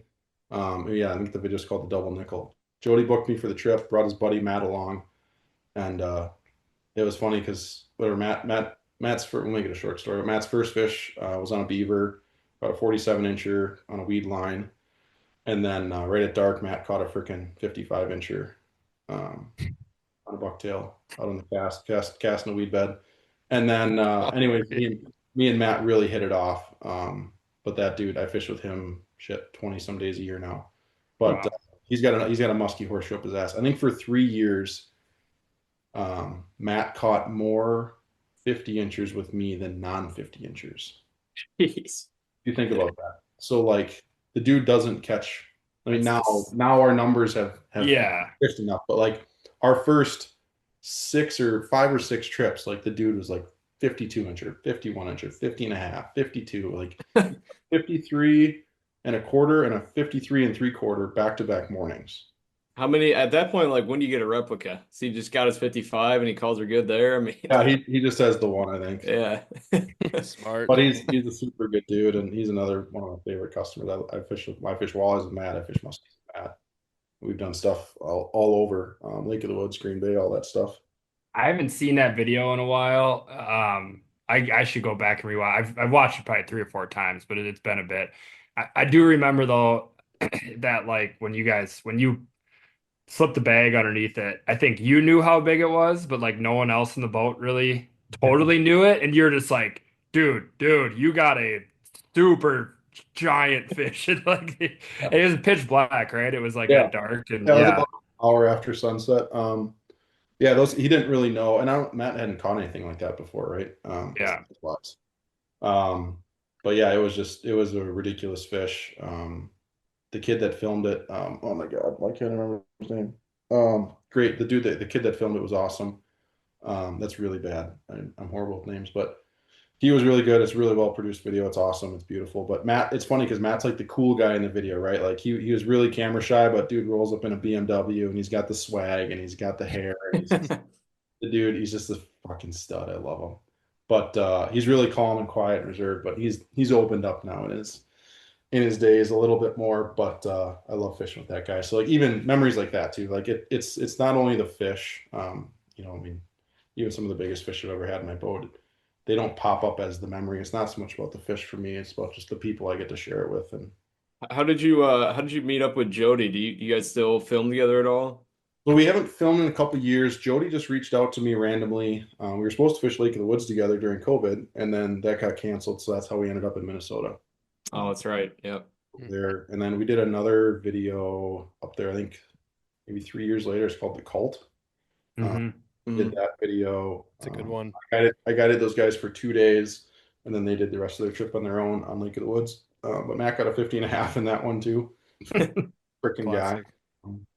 Yep, he just catches big ones. He can't catch 30-inch walleye to save his life. He's got so many 29 and 3/4 with me. And all of his buddies that he brings in the boat, they've all got 30. The one kid's got a 32-incher with me, and Adam's got a 30 and 3/4. But Got it. I feel so bad for him. Can't catch a 30-inch I know walleye, he's man. first by the 30-incher, but he catches, Yeah, 55 sucks if you can't catch a 30-inch walleye. Man, that poor guy. Dang it. So I'm curious on the Canadian stuff. I mean, we talked about how you got into Minnesota. When did you start in Canada? Did you have someone that kind of shows you the ropes, or were you just exploring? Yeah, I got to thank my dad for that. We started going to Lake of the Woods in 2004. I would have been, or 2003. I was 9 years old. So I was born in 94, August 94. I'm 30 Shout years out. old. 90, who's else? Max, 94? Let's go. Let's go. What year? Are you the older brother, Max? Yep, sure am. We're the two oldest people here. We are. We are. Yeah. Yeah. Your Yeah. brothers. You got to hear the amount of shit I got to put up with these kids. It's Yeah. just That 30th birthday was wild. I remember that. it hit hard. Oh, 31 now. You I just got denied fucking it. forgot that I was Yes, turned I'm not the 31 oldest. already. I'm Yeah. not the oldest. Yes. Oh, Christ. No, we just started. My dad would take us on or I should say me, would take me on a Canada fishing trip. We did Woods, 03, 04, 05. We did Kenora once. The first trip we did Sioux Narrows. We went and camped on an island out in the middle of the lake. We did Sioux Narrows 04, 05. And then my Booker connection started around this time because my dad's business partner at the time was Joe's brother-in-law. Oh, that's a good connection. Yeah. But Joe told us about Lac Seul. So we end up renting a houseboat and doing Lac Seul 2000. So we did, I might have been off my years. I know we did Sewell 05, 06, 07. In 07, I caught my first 50 incher on Lac Seul. So you were 13? 13. Yep, I was 13. Caught it right around July 4th, somewhere in there. So that was Lac Seul, and then after that, we ended up going back to Lake of the Woods. I think I did Woods 8, 9, 10. I was a really bad student in high school. My dad didn't take me. I was mad. And then I went 11 with my dad again. And then I think in 12 is when, so I was friends with Booker this whole entire time, and he was already took me under my wing. I wouldn't be here without Joe. But in 12 is when Joe's camera guy fell out of a tree stand and broke his leg, set in tree stands in August. And then I got the opportunity to go film for Joe and Rich Belanger from St. Croix in 2012. So I was right when I started my full, like my legit, like good job that I had right out of high school. So I graduated in 12. It was that summer. Or no, it was 13. Sorry. It was 13. I graduated in 12. It was the next summer. Joe's camera guy broke his leg. I got to go film that 10-day trip with him and Rich Belanger on Lake of the Woods. We stayed at Big Narrows Lodge. And then I bought my boat that next year in 14. And then I did my own Lake of the Woods trips, 14, 15, 16, 17, so on and so forth. And now I just been a lot of cool places in Northwestern Ontario. Hands down my favorite place in the world to fish. I spend more and more time there every year and absolutely love it. That's awesome. So did you learn more from Joe then by the time you got your own boat and went up there, or did you bank on a lot of the stuff that you and your dad had explored in all the years past? Or, I mean, it's such a big body of water. I feel like you can explore everywhere. Like, how do you narrow that down? Yeah, like so young too. You're just full of piss and vinegar. You're 19, just getting to explore Lake of the Woods. Like that had to be the most fun thing of all time. Dude, it was amazing. I think my most fun trip to Lake of the Woods was when it was my 21st. So my birthday is August 21st. It was my golden 21st birthday. It was a Friday. I worked my normal day job still. I don't know what that would have been. 2015 maybe. Would have been something like that. Doesn't matter. Something like that. So August 21st was a Friday. I worked till like 2 o'clock, and my boss let me go because he knew I was going to Canada the next week. He let me go a couple hours early. Ran home, took a shower, my best friend Joe jumped in the truck, and we drove all night, get to the Northwest Angle, slept in the truck for like 2 hours, ran out, threw our stuff at Sunset Lodge, and went out fishing. And we were there for 10 days. I think we caught, it was like 28 or 32 muskies, something like that. Stellar trips, stellar week. But yeah, I was just ripping around Lake of the Woods in my boat I was 21 years old at the time, and had the whole freaking lake to explore and around. I had a ton of fun, and I learned a lot exploring up there.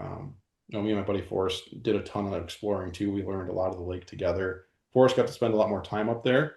He was at college and he was guiding in the summers, but when you're guiding, it's kind of hard to fish new stuff, right? So when we would get together, we would literally just go and we would maybe fish a handful of spots that we knew, but the majority of the day was just spent exploring and burning gas and going and just having fun.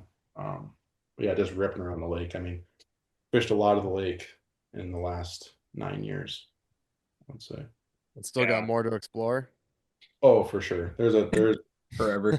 Still like unreal. Of the lake I haven't seen. That's maybe 50% of the lake I haven't seen.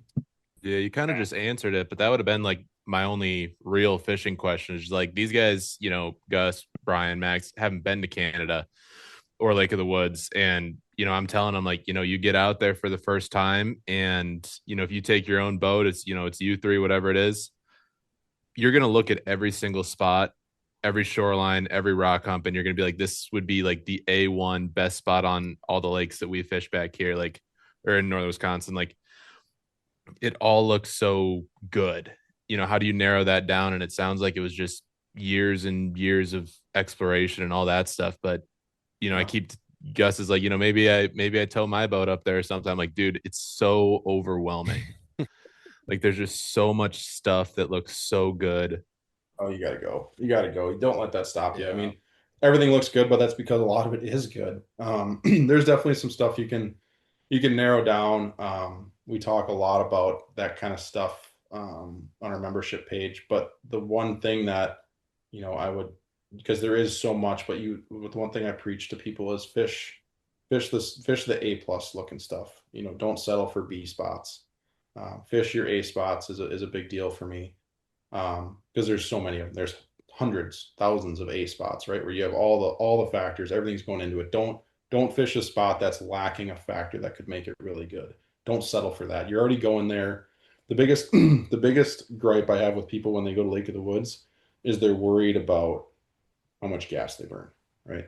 Yeah, gas is a big deal for people. It's like, dude, you're already spending north of $1,000, maybe even $2,000 to get there. You've spent all this money on freaking baits. Half of them you probably don't freaking need. You spend all this money on all this other stupid crap. And the one thing that's going to catch you the most amount of fish is running water and burning gas, right? Don't go up there and try and save $300 by just, fishing close to camp or idling from this spot to that spot. You're there for 7 days. You've been thinking about this trip the whole entire year. Go, cut back on some other spending. There's plenty of other things that aren't as necessary. Or if you truly want to do this and you're truly fired up about it, cut out this or that or the other thing, save some cash and burn some freaking gas. Okay, my dad drives around with his fucking kicker from one spot to the next. It drives me absolutely. It's so old school. So old school. I see that up here with older people in general on the lakes. They're just putting around. Drives me nuts. Like saving gas. 7 days. Time is fish. Gas, right? I mean, I'm kind of trying to workshop a question here, and it might, I don't know how it's gonna come out, but like you talking about, obviously where you're at now, and then you're telling us these stories about when you used to drive through the night and start fishing, and then you fish in 10 straight days, and just like probably going insane. Like, is there, looking back from where you are right now at 30, you and I very old, to when you started, is there like a year or two block that like was your favorite year or two block of your fishing career, whether it's just like just because like that's where the most fun of like where the technology was, where like your most exploring years were? Because like I know while you're thinking, like for us, I look back really fondly about when we started fishing more, and everything was new. So like going to these new lakes in northern Wisconsin was like so exciting because it's like, oh my God, we've never been here. We have no idea what to expect. Um, and I just like, and like taking trips to Hayward with these guys and like sleeping in our cars and like doing that whole thing was just like, man, this is so fun because everything is it's just so new. So yeah, just curious if you have an answer to that. That's a really tough one. I still have a ton of fun with it, and I still do all that stupid crap. I slept in the Ram Suites 2 nights ago. Right? Nice. Ram Suites. I call it the Ram Suites, baby. Ram Suites. It's a good spot. Solid. Like twin XL bed, or what do you got in there? Oh, not just recline the front seat, recline the driver's seat back. I gotta bring my pillow and I got a blanket. Leave the rain gear on and just. The problem, you got a leak in there or something? Well, no. Here's the problem: is that I've got all these fucking rods with me because I'm going from here to Canada, and I have like 15 extra rods. I got a couple 11-footers. Well, I've got an 8-foot bed on my truck cap. I don't want them all in my truck because I don't want somebody to rip them off, or I don't want them to be in my way. So I've got them in my cap, through my cap sliding window, into my truck rear sliding window. So the fucking mosquitoes. Right? Oh my God. The Ram Suites it's tough with the rods through the rear window. One star, 2 star. I'm gonna go half 2. a star. We'll go 2. It's got the 2 stars. It's fancy now. I've got the electric tilt, so it's not just like the clunk clunk clunk. Oh, Oh, that's wow. Fine nice. tune adjust that. There's a little lumbar. Wow. Yeah, you Yeah. gradually go back. That's Yeah, nice. you You need know, the Upgraded AC, feature. the air conditioning in the seat. That would bump it to a 3-star. oh, damn. Yeah. I don't have that. What's the continental breakfast look like at the Ram Suites? Oh, the Ram Suites. Got a Belgian waffle maker in there? No, that's sponsored by Nature Valley and Monster. Okay. Yeah, Checks out. Checks Hey, out. low calorie. yeah. I still try and keep it real. I'm not too fancy by Yeah, any those means. sugar-free monsters are healthy for you. They got no calories and no sugar in them. So it's like It's can't really beat that. Straight basically it's like caffeine and free goodness. energy. It Yeah. is. Sleep in the can. That's what I tell people. Sleeping. It is. That's my line. Okay, just remember when you use that next time, sleep in Yep. the can. Trademark. Trademark. Yep. No, but if I think back, like I don't know, like I wouldn't. I mean, I've had some amazing years and some really fun fishing over the years. I I think of more trips. Like I definitely have some favorite trips, but I the way I structure it now. Went through the frickin' trenches coming up guiding, and I'm sure Gus is going through that, or hopefully he's on the other side of it right now. But my favorite part now is definitely the trips that I get to take, and the way I keep it fresh and I keep it fun is exploring and traveling. Me and Jack's dad did a really cool trip last summer. We went out east and just doing stuff like that and moving around and bouncing around and checking new lakes and fishing new stuff. I got to keep it fresh because the Lake of the Woods is amazing and I love it to death. After 2 months on Lake of the Woods, I that's the last place I want to fish. I'm bored. I want to go somewhere else. I want to challenge myself again. I want to start fresh. I've been on Minnesota here for the last couple days, and outside of Mille Lacs, I fished all the lakes I fished have been brand new to me, and it's been super fun. Nice. So Awesome. I got to keep it fresh. I got to keep moving around, and I'm super fortunate enough to have some guys that trust me enough, or even buddies that'll come fish in, or customers that'll just be like, "Where you want to go? Like we're down for whatever. We trust you. Let's freaking go." So I wouldn't say I have a favorite year. I mean, I'm maybe a little partial to 2021, I want to say, or 2022. I forget what year. I think it was 21.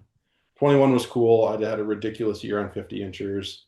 I got my 100th 50 incher in 21. We had I think we had a 50. No, we might have had our 55. I think we had the 55 3/4 that year. So the biggest fish that was in my boat. But yeah, just had some really crazy fun times. Yeah, 21 we did 38 over 50. That was ridiculous. But Really? That's like I said, awesome. it's more the trips for me that I can't pick a certain year, but I could pick a handful of trips. What you said you had ventured up to Lac Seul from like recommendation from Joe or with Joe. Do you Yep. go back there now? I mean, how does that compare to Lake of the Woods? Yeah, I still go there about once a year. I'm going this summer. It's a cool lake. It's scary in the sense of it's not mapped worth a shit. There's tons of stumps, there's tons of rocks. It's the it's definitely the one of the more dangerous lakes that are up there. And if you haven't navigated Canadian waters before, I would not suggest that to be your first one. Um, it's a very low density fishery. I'll say that. I kind of have the benchmarks I have, and this I set myself up for failure every time that I do this, but Jack knows this as he disappears on us. But Jack knows this when I go out in the morning on woods, like my goal is 3 fish. Right. I think Jack's probably heard me say that. Like I want 3 fish a day. That's my goal. So when I go to woods, I want 3 a day. When I go fish eagle, I want 2 a day. When I go fish Sewell, I'm just hoping for one, right? Like it's that kind of density. It's a really cool lake. It's really unique. Like I said, I was lucky enough to catch my first 50 incher there, and I was lucky enough to catch my 100th 50 incher there. So that was really special. And I caught them both. It was crazy. I caught them both probably within 3 miles of each other, which was really cool. Kind of be a full circle moment. But I don't know. Like it's challenging. It's different. But it's super super sketchy. Super super sketchy. Do you think Lac Seul's got some of the biggest muskies in the world, or what's the full appeal there? Because going that far north for low density is a tough Oh yeah. sell, other than the fact that it's probably gorgeous. but it's dangerous, like you're saying. You probably got to get a guide or just know what the hell you're doing. Like, what is then the Laxul appeal?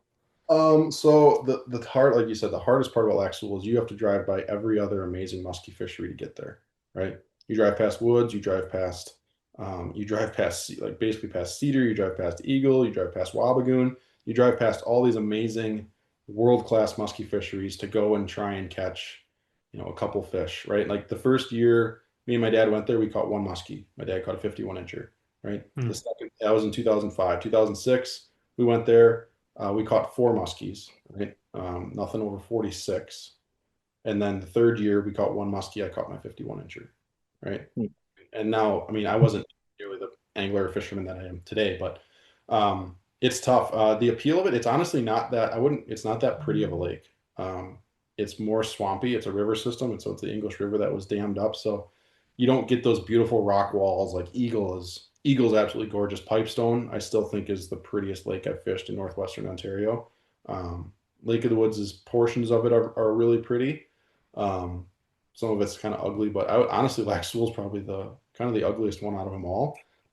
The coolest part of Lac Seul is all the flooded timber. That's by far the coolest part, like all the dead That's trees cool. coming up off the sandbars. That's really pretty and scenic. But other than that, it's just sand and dead trees and swamp.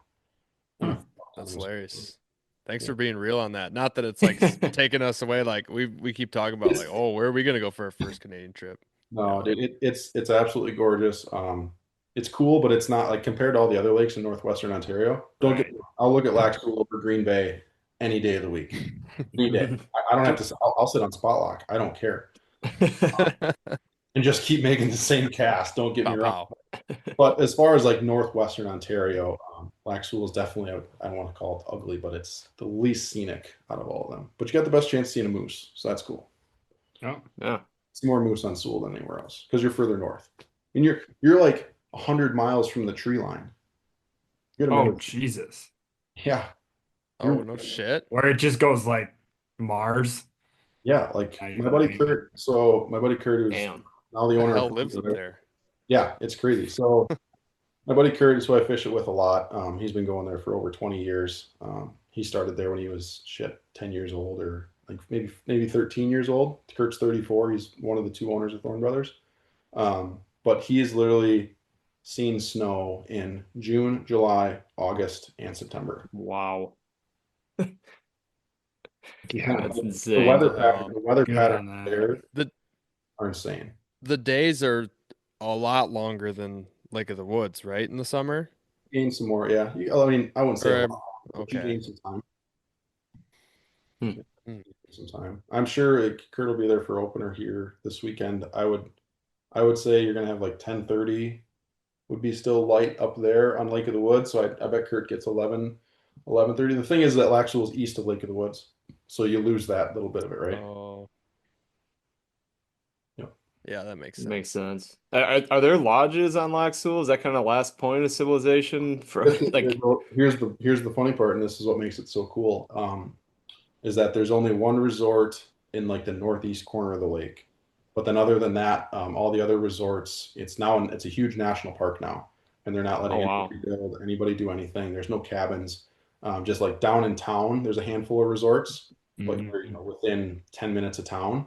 So a lot of what goes on up there is there's some outpost cabins that some camps have. Very few. There's only like 5 or 6 of them, and then there's houseboats, which are pretty popular. That's what we mainly did was houseboat trips. That's sweet. So is that like one of the houseboats you like tow your own boat out with? You park the houseboat and then you take off. Yep. That's awesome. Yep. No quick So trip real. stops in the morning, Brian. Yeah. Yeah. Oh, You got to tough for plan too far ahead. None of that. Too far ahead. Have you made your way out? I know you brought up way earlier in the pod, Lazarus. Hmm. I'm assuming you've made your way out east. And Kind of twice, yeah. oh, twice. Okay. Kind of What'd you think of over there? You do not have to give up, where you were exactly, but Right.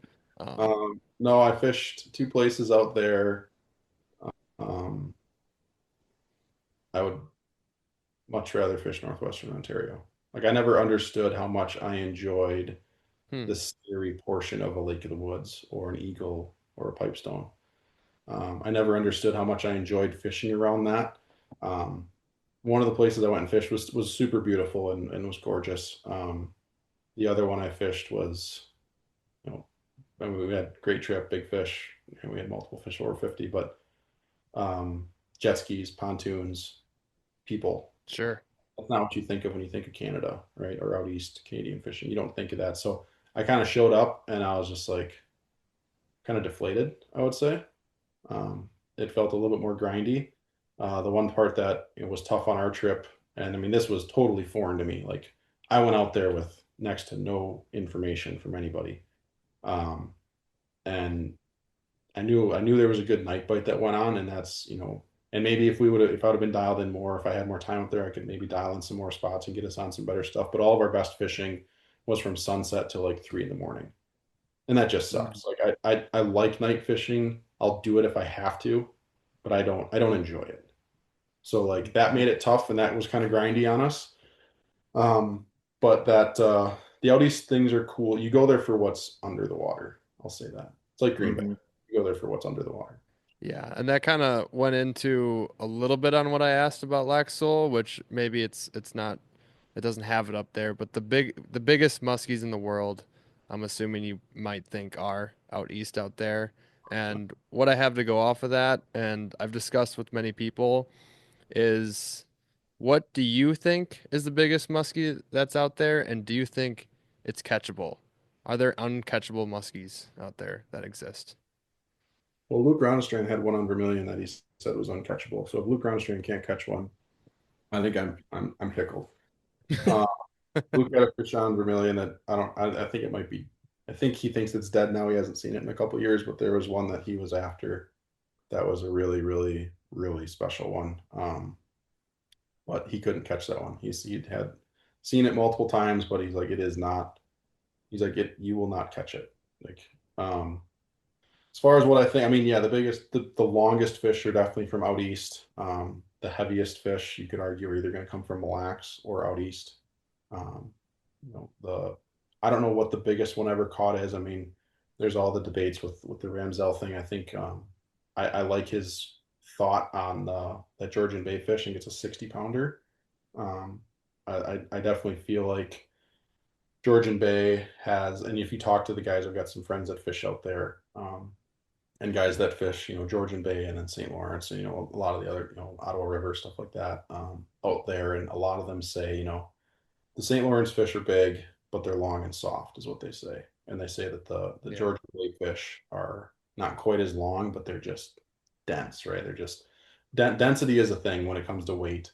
So I don't know. I think the biggest ones are, I mean, the thing that and it depends what you call the biggest. Are you considering the biggest the longest muskie or the heaviest muskie? Nah, heaviest for sure. Yeah, at that Okay, point. so this is an interesting point because I think this is a really, I don't know if it's a knock on a fish or if it's unfair to the fish, because you can have a fish that is 60 pounds in November and then come June that fish is 45 pounds.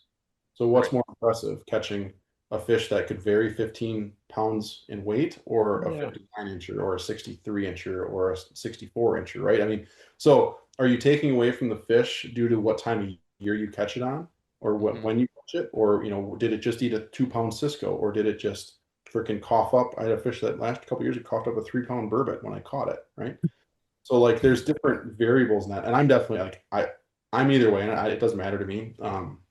I really love the big giant heavy ones. I love that.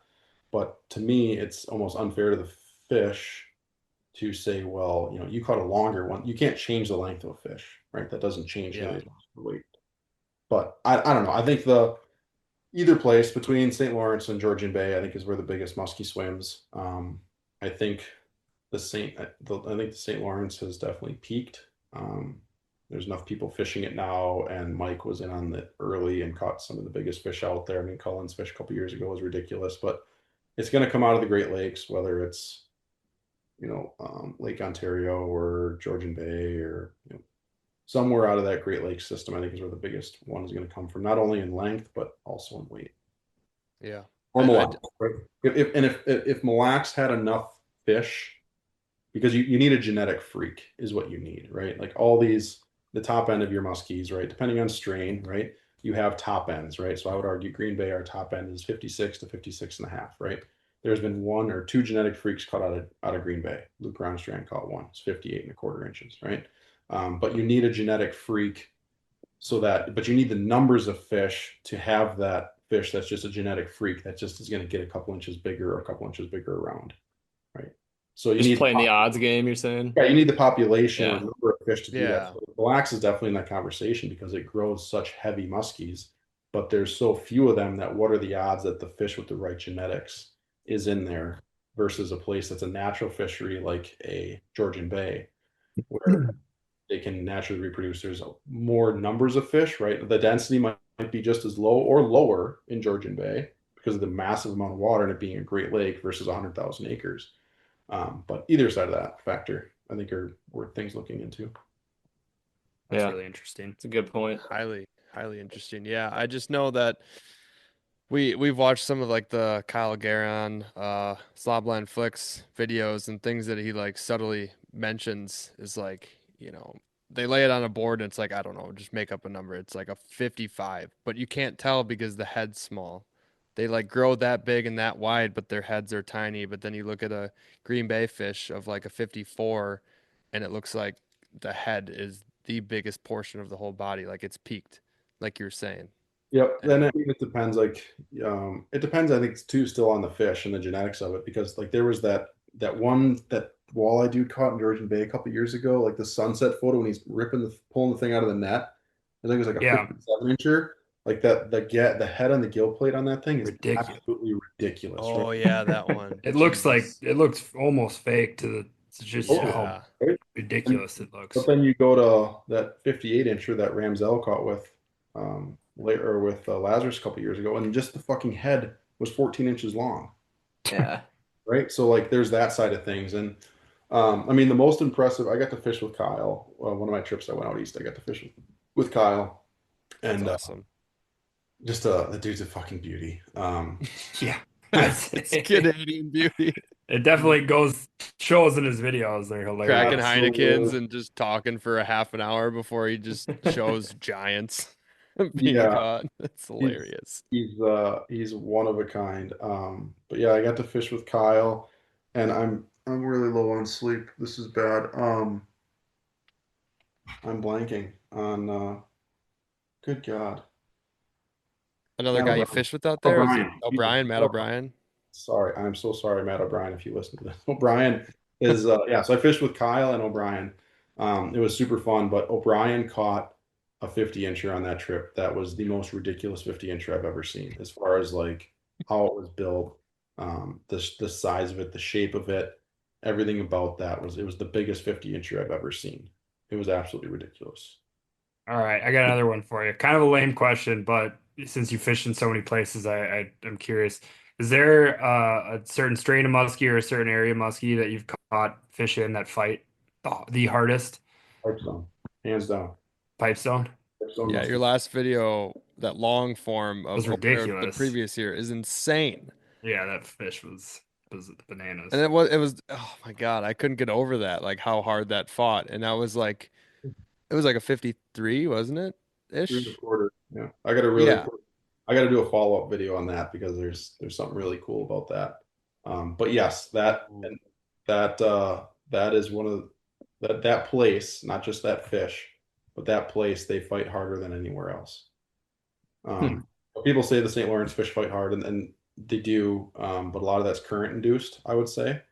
But like true, calm, non-current flowing water, pipestone muskies, I don't know what it is. There's crack. There must be coke just floating in the water that they're on. The fish, they're just teed up. They fight 10 inches bigger than what they are. That's what I would. Wow. What's the clarity on pipestone? Is it like gin clear or like 10, 12 feet?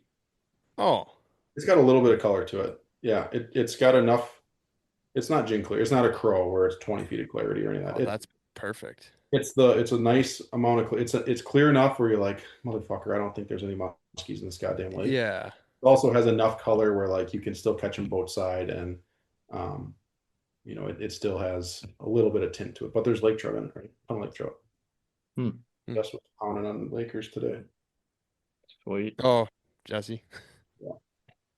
Hell yeah. So we're probably getting close here to the end. I mean, sorry, Brian, I cut you off there. What do you got? No, yeah, I thought so. We were kind of pushing our time parameter, but I did want to have kind of a final question, unless you guys got one. So, Doug, we did we've done it the last couple of years. At the beginning of the year, we set our goals. Obviously, you're young and spry still. You've caught 1,050,000,000 at this point. Like, what are your goals going forward? What is something you want to knock off, this year or in the future? I got a bucket list of lakes, and we started our long form series of videos last year. I got a bucket list of lakes. Not only some of them are lakes I've already fished, but some of them are just different times a year that I want to fish them. So my goals are to fish new waters and knock more and more things off my bucket list, whether it be lakes, whether it be certain times a year on certain lakes. I'm more interested in that stuff versus the numbers. Like you said, I've been very fortunate to catch a lot of big muskies in a short amount of time, and a lot of that is the fishery. Like I can't take a ton of credit, I mean, for that. And the places I fish, just I like to fish for big ones, and that's just I've been lucky enough to spend a lot of time in the areas that have them, right? But I would say making more of those trips and memories and exploring more is what keeps me going. I want to do I got some stuff in the works that I want to try and do some more cool new things. And there's really not very many new frontiers in muskie fishing, but I think there's a couple little niches or corners of things that haven't been, I'm sure people have done it, but haven't heard about it. And I want to go do it for myself and figure it out on my own and experience it for myself and maybe document some of it, maybe not all of it. Should document all of it. Well, put her out there. Selfish of you, Brian. Yeah. So I document basically all my trips now, but I'm very selective on what I put out there. Yeah. Smart, very smart. I mean, it's your business, so certain things that I put out there because there's only I want to have some things to myself. I just did one of these with Glenn McDonald, and we were talking, and I got blast when I went out east. I just got freaking all these messages in my DMs about, you're gonna freaking wreck this place, and don't you be doing this or that or posting YouTube videos. I went out there knowing the deal. I didn't even have any GoPros in my boat. I went out there to go fishing, have fun, and have a good time. I only film half of my season, half the fishing that I do for muskies. Like, I don't do that much, and some of it, and even out of that half of the time I do it, I probably only show the world 30% of that, right? So like I told Glenn, I mean, the biggest fish I've ever caught, I've got it all on film. I got the whole thing from start to finish and all of it, but the world will never see it. Yeah. I want to keep to myself and have to myself, and the biggest muskie I've ever caught and might ever catch. But I don't know. I like to put out what I want to put out, and we're still doing some really cool stuff. Like our long form pipestone video was really cool. People love that. I've got another long form video coming here in like 2 weeks that we've got sitting on the channel, just waiting to hit publish on that thing. But yeah, I don't know. I like to keep some stuff to myself, but I still like to create the content and do all that stuff. I mean, I filmed, I think today I was out in the water and I had some time, and I filmed like 12 new videos for our membership platform that'll be going out. But I definitely still keep some stuff to myself. Yeah. Yeah, that's awesome. Are you like booked out for the year already? How far out are you booking if people are trying to get a hold of you? Yeah, I've got a couple openings on Green Bay right now, but all my Canada stuff's full. I got my guys for that. Everybody rebooks for that, and that's definitely the hardest one to get in on. Yeah. But yeah, I got a couple Green Bay openings in September, I think, as of right now. Yeah, well, Canadian opener on Saturday. What are you grabbing first bait out of the box? Let's hear it. Yeah, I figured like we were going to talk about Canadian opener. We didn't even this is the first talk. This turn this into a 3-hour We're pod. not great at staying on That's topic. fun. I really enjoyed how this all went. It's been fun. Man, it's going to be hard for me to not throw. We're going back to Pipestone. Jess and I are fishing that for opener again. It's gonna be really hard for me not to grab that 910 stagger that I got that 53 on. It's a cool bucktail. The double Indianas. I like that Indiana in the spring. It's a little more sleek, doesn't push as much water, not quite as invasive. And I mean, it's Canada, right? Like these fish don't get pressured. My Canadian friends would say they are sick of all the pressure. I want to slap them in the face and tell them to come fish Green Bay. Thank you. Thank you. Praise, preach. Shut your mouth, dude. These guys are gonna take that and run forever. Let's Finally, go. somebody said it. Doug. How many boats do we see on our Canadian trip? How many times have I been like, oh, there's a guy in that spot. We can't go there. We see Forrest. Yeah, we see Forrest. That's about it. Fishing. You know the guy. Fishing with when my dad and I go up, we go with John Boy and his son-in-law, and Forrest is with them. So we see the other two members of the 4-person crew we go up with. But Pressure's gonna ruin the fishery, man. That's maybe one to two maybe a day. Like it's not much. Most of the people we hear, kind of bitching about it are the lodge specials, the fish near the lodge, kind of like what you're talking about. So that might. Yeah. But so here's the flip side to that. There's a lot of really good fishing next to the lodge that people drive past every single day. A lot. There's a sweet spot there because people like to get out of sight of the lodge, and then they feel like they're away from camp, and then people like to go like so freaking far away. Now they're by the next lodge that's 20 miles to the north, right? So there's a sweet spot in between those lodges and those places. Interesting. But there's some really good stuff that you can see from your fucking dock where your boat's sitting at. Love that. But no, I think that 910, it's a lure that I've kind of really kept to myself for 4 or 5 years. Nobody throws it. And how many gliders are in the boat? How many gliders? Yes. On Pipestone? Just how many are in your boat? There's 2 in my boat right now.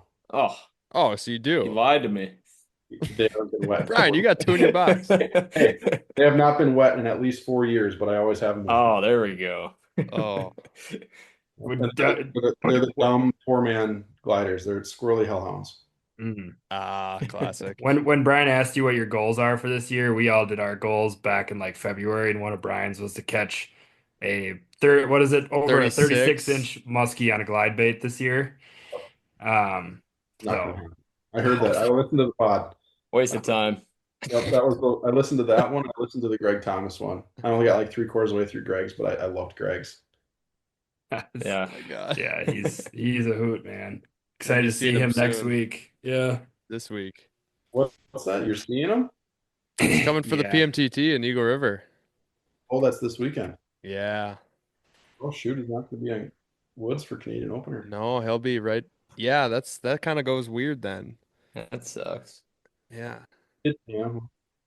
No, there was some really good line. Right in the beginning, there was one that Greg made a comment something or another, and I think it was Max. Just because I'm gonna let that one slide.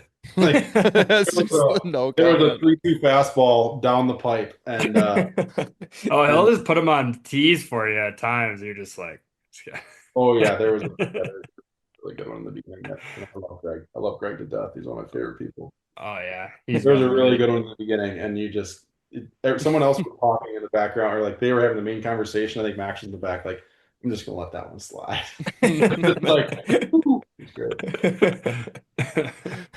All right. Well, Jack, Gus, you guys got any final thoughts here? Ask Doug what we got him.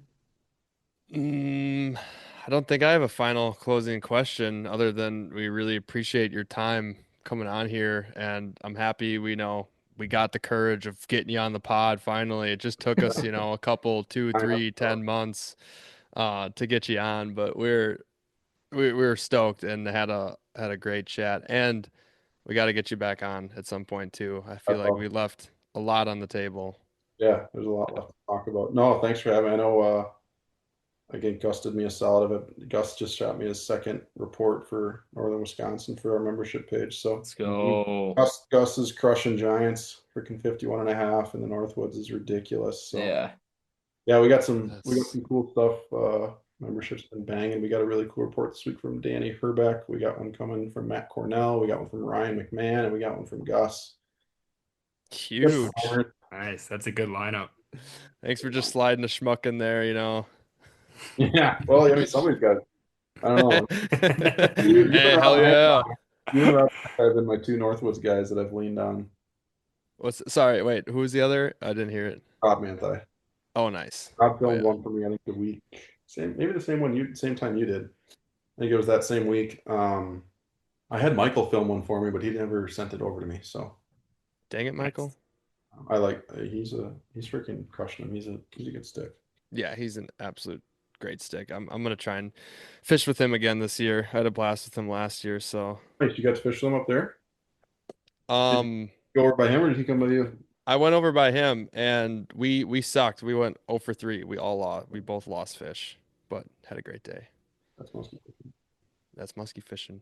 I went 0 for 1 on Green Bay opener, so don't feel bad. Oh, we know. No, yeah, we know. Everyone knows. Everyone in the muskie industry knows Doug Wegner zeroed on the 2020. I'm sure you're gonna post it on Instagram anyways, and just be like, "Yo, what's up, guys? I caught 0 on opening day. Book with me next year." Gotta get out in front of this. Gotta get out in front of this. I haven't even posted a fishing picture all year yet. Well, best of luck on Pipestone. Yeah, thanks, boys. Appreciate it. Good luck in the Derby. Yeah, I guess my last thing is, Doug, you got to convince these guys to check out Canada. I've been telling them for 2 years now. I was just going to say, if we can fit 5 on your boat, this might be a guide day. All 5 right here up in Canada. Live podcast. Not a chance in hell I'm putting you guys. No fucking way.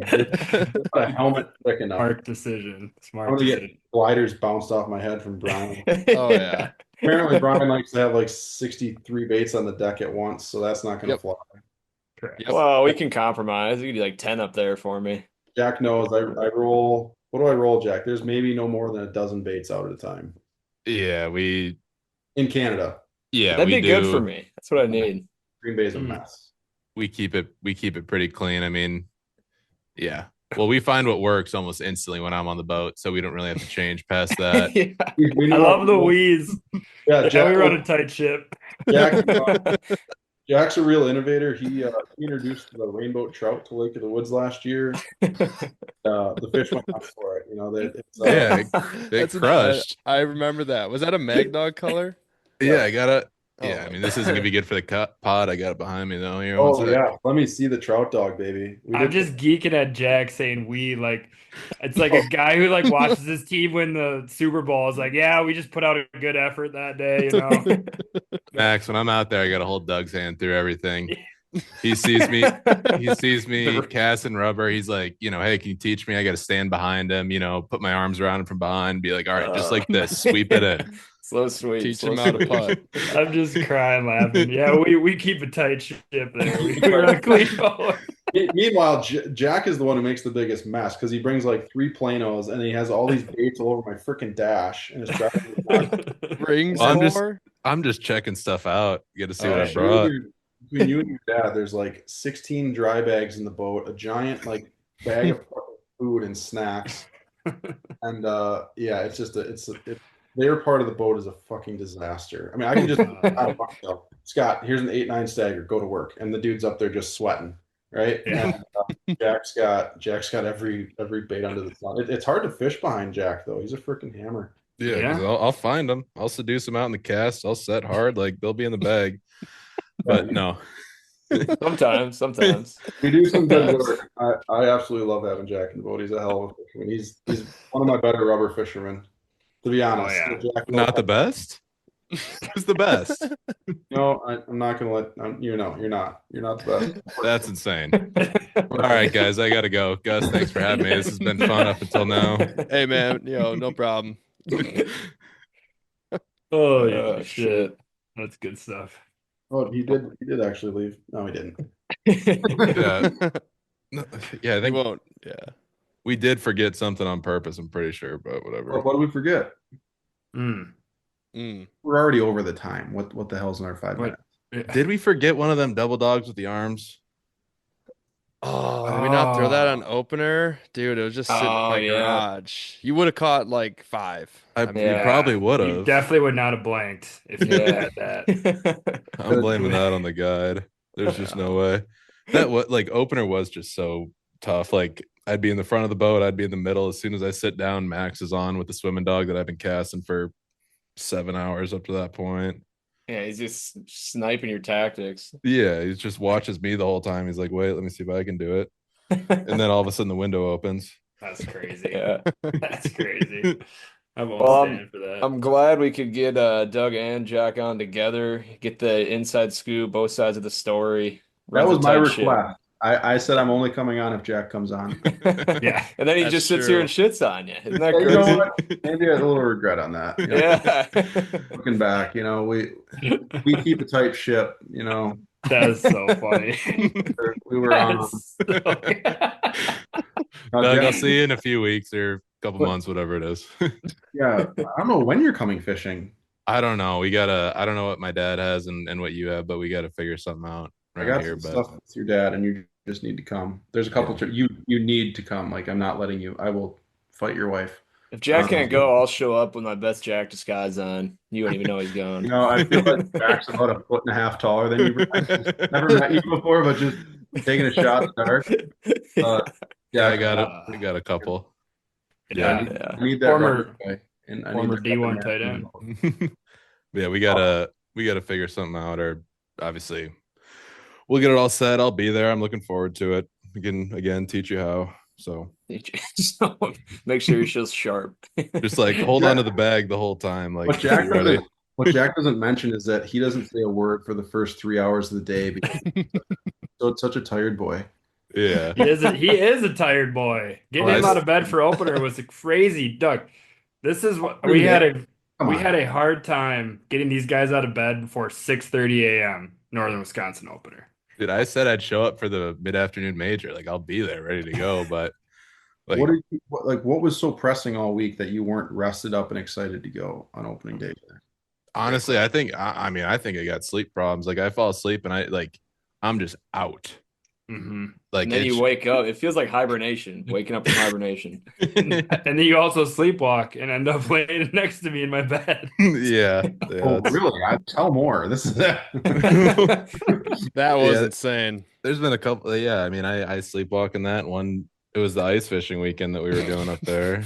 Twice as a tired boy. He's running marathons all night. Yeah, I'm busy. I got things going on. I can't turn the brain off. But yeah, I woke up next to Gus in Gus's bed, and I'm obviously I'm horrified. I'm like, where am I?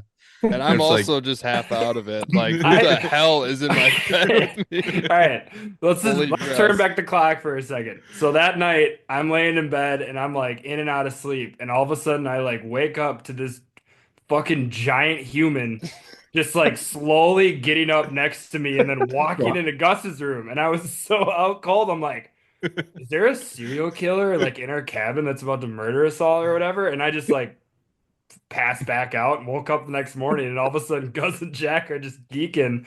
Apparently Jack came, slept next to me, was like, nah, this ain't comfortable, and then too hot in that bed. Down next to Oh my god. And I also didn't think anything of it, just went back to bed. I didn't care. I didn't even get up to investigate who walked out of the room. I just went back Some to homeless bed. guy. Doug, thank God when we're on woods, they're all twin beds, so there's no room. Otherwise, I'd curl up right next to you, dude. It'd be awesome. I can get Jack up at I think we leave the dock at 5.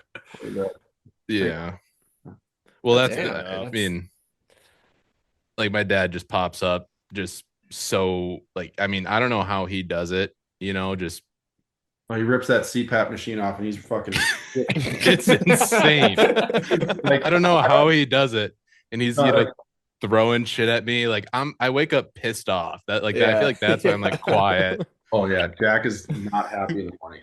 I think the difference between Jack and his dad is Jack is the most mellow human I've ever met, and Scott is wound so freaking tight. I think there's coke going through that CPAP machine at night. Just waiting to pop.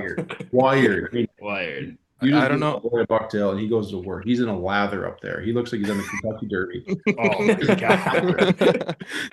Just fucking. I don't know how he does it. We fish all day. He goes to bed. We all go to bed late. He wakes up no problem. I'm like, you're 1,000 years older than me. How are you doing this? I'm dead. No, the most impressive part is it's after 16 Coors Lights. Yeah. Yeah. That's the most impressive. Yeah. Like, go back, Is it we ordered hammered? some pizzas. No, he's just functioning. No, Back, I we don't got know. some pizza, and like that boy puts him down, and he's just ready to rock. I don't Oh, know. boy. I meant to don't say, know. dude's a hammer, not hammered. I know he's not Yeah. hammered. That's like light work for him. Yeah, I don't know where He's the a beers hammer. go, but like, yeah, I mean, Just control alt deletes them, huh? I can't, I can't keep up with Just them even a delete. little bit. Yeah, it not happens even. so He don't fast. even. They just There's no shortcut three it. keys. It's just one. Just boom, boom, Yeah. boom, boom. It's so funny. Jack, Like that's a bummer. It didn't pass down to you. I try my best. Apparently, No. his sister's the wired one. That's what Yeah. Oh, there you go.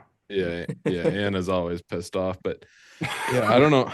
I don't know how he does it, but it's obviously always a blast. But yeah, it just takes me a couple hours in the morning to get warmed up. But It's like starting a diesel in cold weather. You gotta Yeah. let that puppy turn over a little bit. It is grumpy. It doesn't fire for a while. Yeah. Hey, hey, Jack. I know we discussed this like right away when you talked about or introduced Doug on the pod here, like who's your favorite guy and whatnot. Yeah. But you Yeah, know, we does end does on that now. does Doug no, here's a good question. Does Doug make you cast the Canadian side? no, he puts well, so I know that Doug wants my dad in the front of the boat because he's throwing blades. Like, and it makes sense to me. Like Doug wants the blades through first, and then I'm gonna be Mhm. throwing tubes, rubber, Yep. something like that. Sure. That's how he wants it. But the problem with Typical. that is I'm right-handed, my dad is left-handed. So he casts over his left. Oh. So it's kind of, so I do cast in the front of the boat. And that's why, like, obviously every time I'm there, I just bury him. But no, like when I'm fishing with you guys, like I'll let you guys have all the fun, fish off the bow, whatever, like experience all the joys of fishing. I'll cast off the back, I'll pick up the scraps, but We appreciate that about you. on the We Canadian do side. appreciate that. I think my favorite part of those days when you pick up the Canadian side when we're running 4 deep on the boat is after about a half an hour of just pure silence. You just kind of look at me. You can see the graphs. You know the depth. You see side image. You look at me straight in the eye and be like, I guess what are we working with? all right, be I'm like, honest, guys, dude, are I'm we like, casting into 20 feet of absolute nothing right and I now? immediately go, yes. And It's then you looking sit bleak down. for you. Yeah. But I gotta give you credit, Jack. You stick to what you know. Because that day on the river when they were going on Twitch baits, you're like, no, I'm throwing this double dog the rest of the day. Oh, that, yeah. Can we talk about the quad dog, Jack? Can we? Yeah. Oh God. I've Oh, told let's him, go. Doug, where I don't know if this is going in the pod, but we were on the boat. Oh, it's all going in. I'm talking about the quad dog. I'm like, quad dog. I'm like that. I mean, come on. Like, what's another tail gonna do? Like, let's be honest. And you took it as a challenge, and you caught 3 in 2.5 minutes. I was sitting down the whole time. You caught you caught 1 on the quad dog. I was like, there's no way, that's bullshit. I was, putting something else on, getting pictures, whatever. You release first cast out, you get another one. I'm like, okay, fine, I'll give it a shot. So then I sit back down to put a quad dog on. And by the time I have the quad dog in the water, you're hooked up again. And yeah. Oh my God. We were in this current What? area, and I caught 3 and 4 casts. And Scott's throwing a bucktail. That's just what Scott throws. But yeah, I think Jack was throwing a double dog or a tube, and when he's throwing those two, like those are my 2 baits, kind of, or mag dog, and it just it was hard to throw that something behind him. So I'm like, I don't want to. I'm just like, fuck, I'll throw a quad dog, right? We get in this spot, and yeah, whatever. I catch one and then catch another one, and I'm like, Jack, you want to throw this thing? He's like, fuck that thing. I ain't throwing that stupid bait. And I'm like, oh, I got another one. We were on spot lock. Like I caught the first one, and then I hit spot lock. I stood up. We were still on spot lock. Made the cast. Caught the second one. I think the net was hardly out of the water. Like I think the net was still in the water, like at your feet, almost in the water. Like you kind of just like dumped it out. Like it was that fast. Yeah, I didn't even take the first one out of the net. I don't think I just dipped it back down, let it out, flip the net behind me, make another cast. Got one on spot lock, and then I think I made one other cast. I didn't get one, and then my 4th cast, I got another one on spot lock. I do have some quad dogs behind me on. And then on the Jack, shelf. and then gave Jack the Really quad. wrong. Jack then rolled the quad dog for a couple hours with no success. Oh, maybe he's not top rubber. Jeez. Yeah. Don't this think is so. The bite turned off. Oh, yeah, There was no sure. chance. Doug was putting me in bad spots. Like there was just.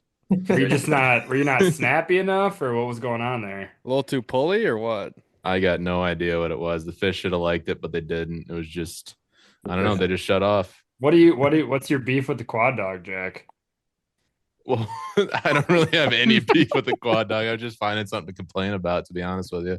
I was having a slow day personally. God.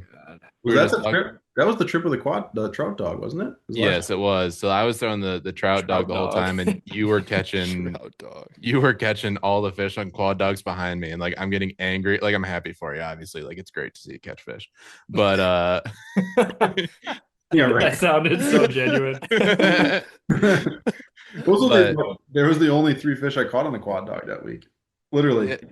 Bang, yeah, bang. because we were throwing it for a bit after, and it was just it was nothing. And then I was like, all right, I'll go back to the trout dog because I caught a couple or something on that, so I was like, I'll go back to it. But Jack introduced rainbow trout to Lake of the Woods. that That's 15 impressive. minutes of quad dog changed my opinion.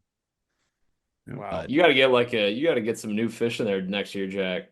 Peacock bass. I don't know, some mahi mahi colorways. something. I got pretty sick. I got to That talk shit to would be a really good color pattern. I got to talk to Boggs, and I cool. got to get him to paint something up for me real special. But yeah, Doug would love that. Bring some new species up there. it worked. It worked once. I'm working on a new tube color with Boggs and Mark from Red October right now. I'm super stoked about. Yeah, I did see the Sweet. teaser there of like a perfect perch and then a maybe another perch. No, we're Don't gonna wanna do give it away.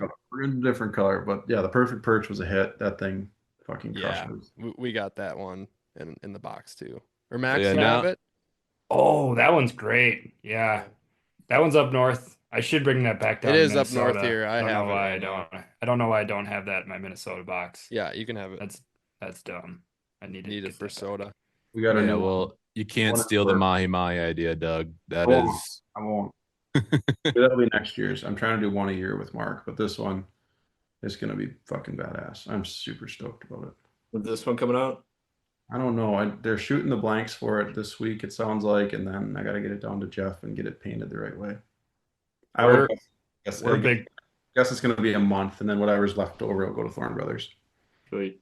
We're big color guys over here. So and a lot of people are like, it doesn't matter. We believe in the colors. Gus, I like- maybe not as much. Brian, Yeah, and I, so. for sure. Yeah. Yeah, I'm so swan. At Green Bay, I'm a huge color guy. Huge, most color picky Yeah. fish in the world, Hmm. in my opinion. But yeah, we got a sick tube coming. I'm really stoked about it. And that's going to be a freaking winner. That's awesome. Sweet. Love me some tubes. Love Yeah. chatting with Mark at the shows. So Great dude. that's good shit. Red October's awesome. Man, we could ramble until all our eyes shut. So, Doug, we're gonna put a pin in so many things that we need to get back to. We'll be in touch, of course, and get you back on the pod. And I think we're all gonna get well rested for work tomorrow. Whatever we got going on. Doug, you're probably fishing. I'll be fishing. Max, Brian, Jack, sorry. You know, Bus Jack, jockey. I'll let you know how we do tomorrow. Yeah, that'll be great. Please do. That's my I favorite. call him at 6 a.m. They go, okay, Jack, where should I go? That would be great. That'd be perfect. No, love it, boys. Super fun. Thanks for having me. We'll definitely do it again, maybe this winter when things slow down for me. For sure. Absolutely. Yeah. Hammer some fish. We'll be in touch. Have a great opener. And I'm sure people know where to find you. Yeah. No, appreciate it, boys. Cool. Absolutely. Awesome. Right Take on. care. See you, boys.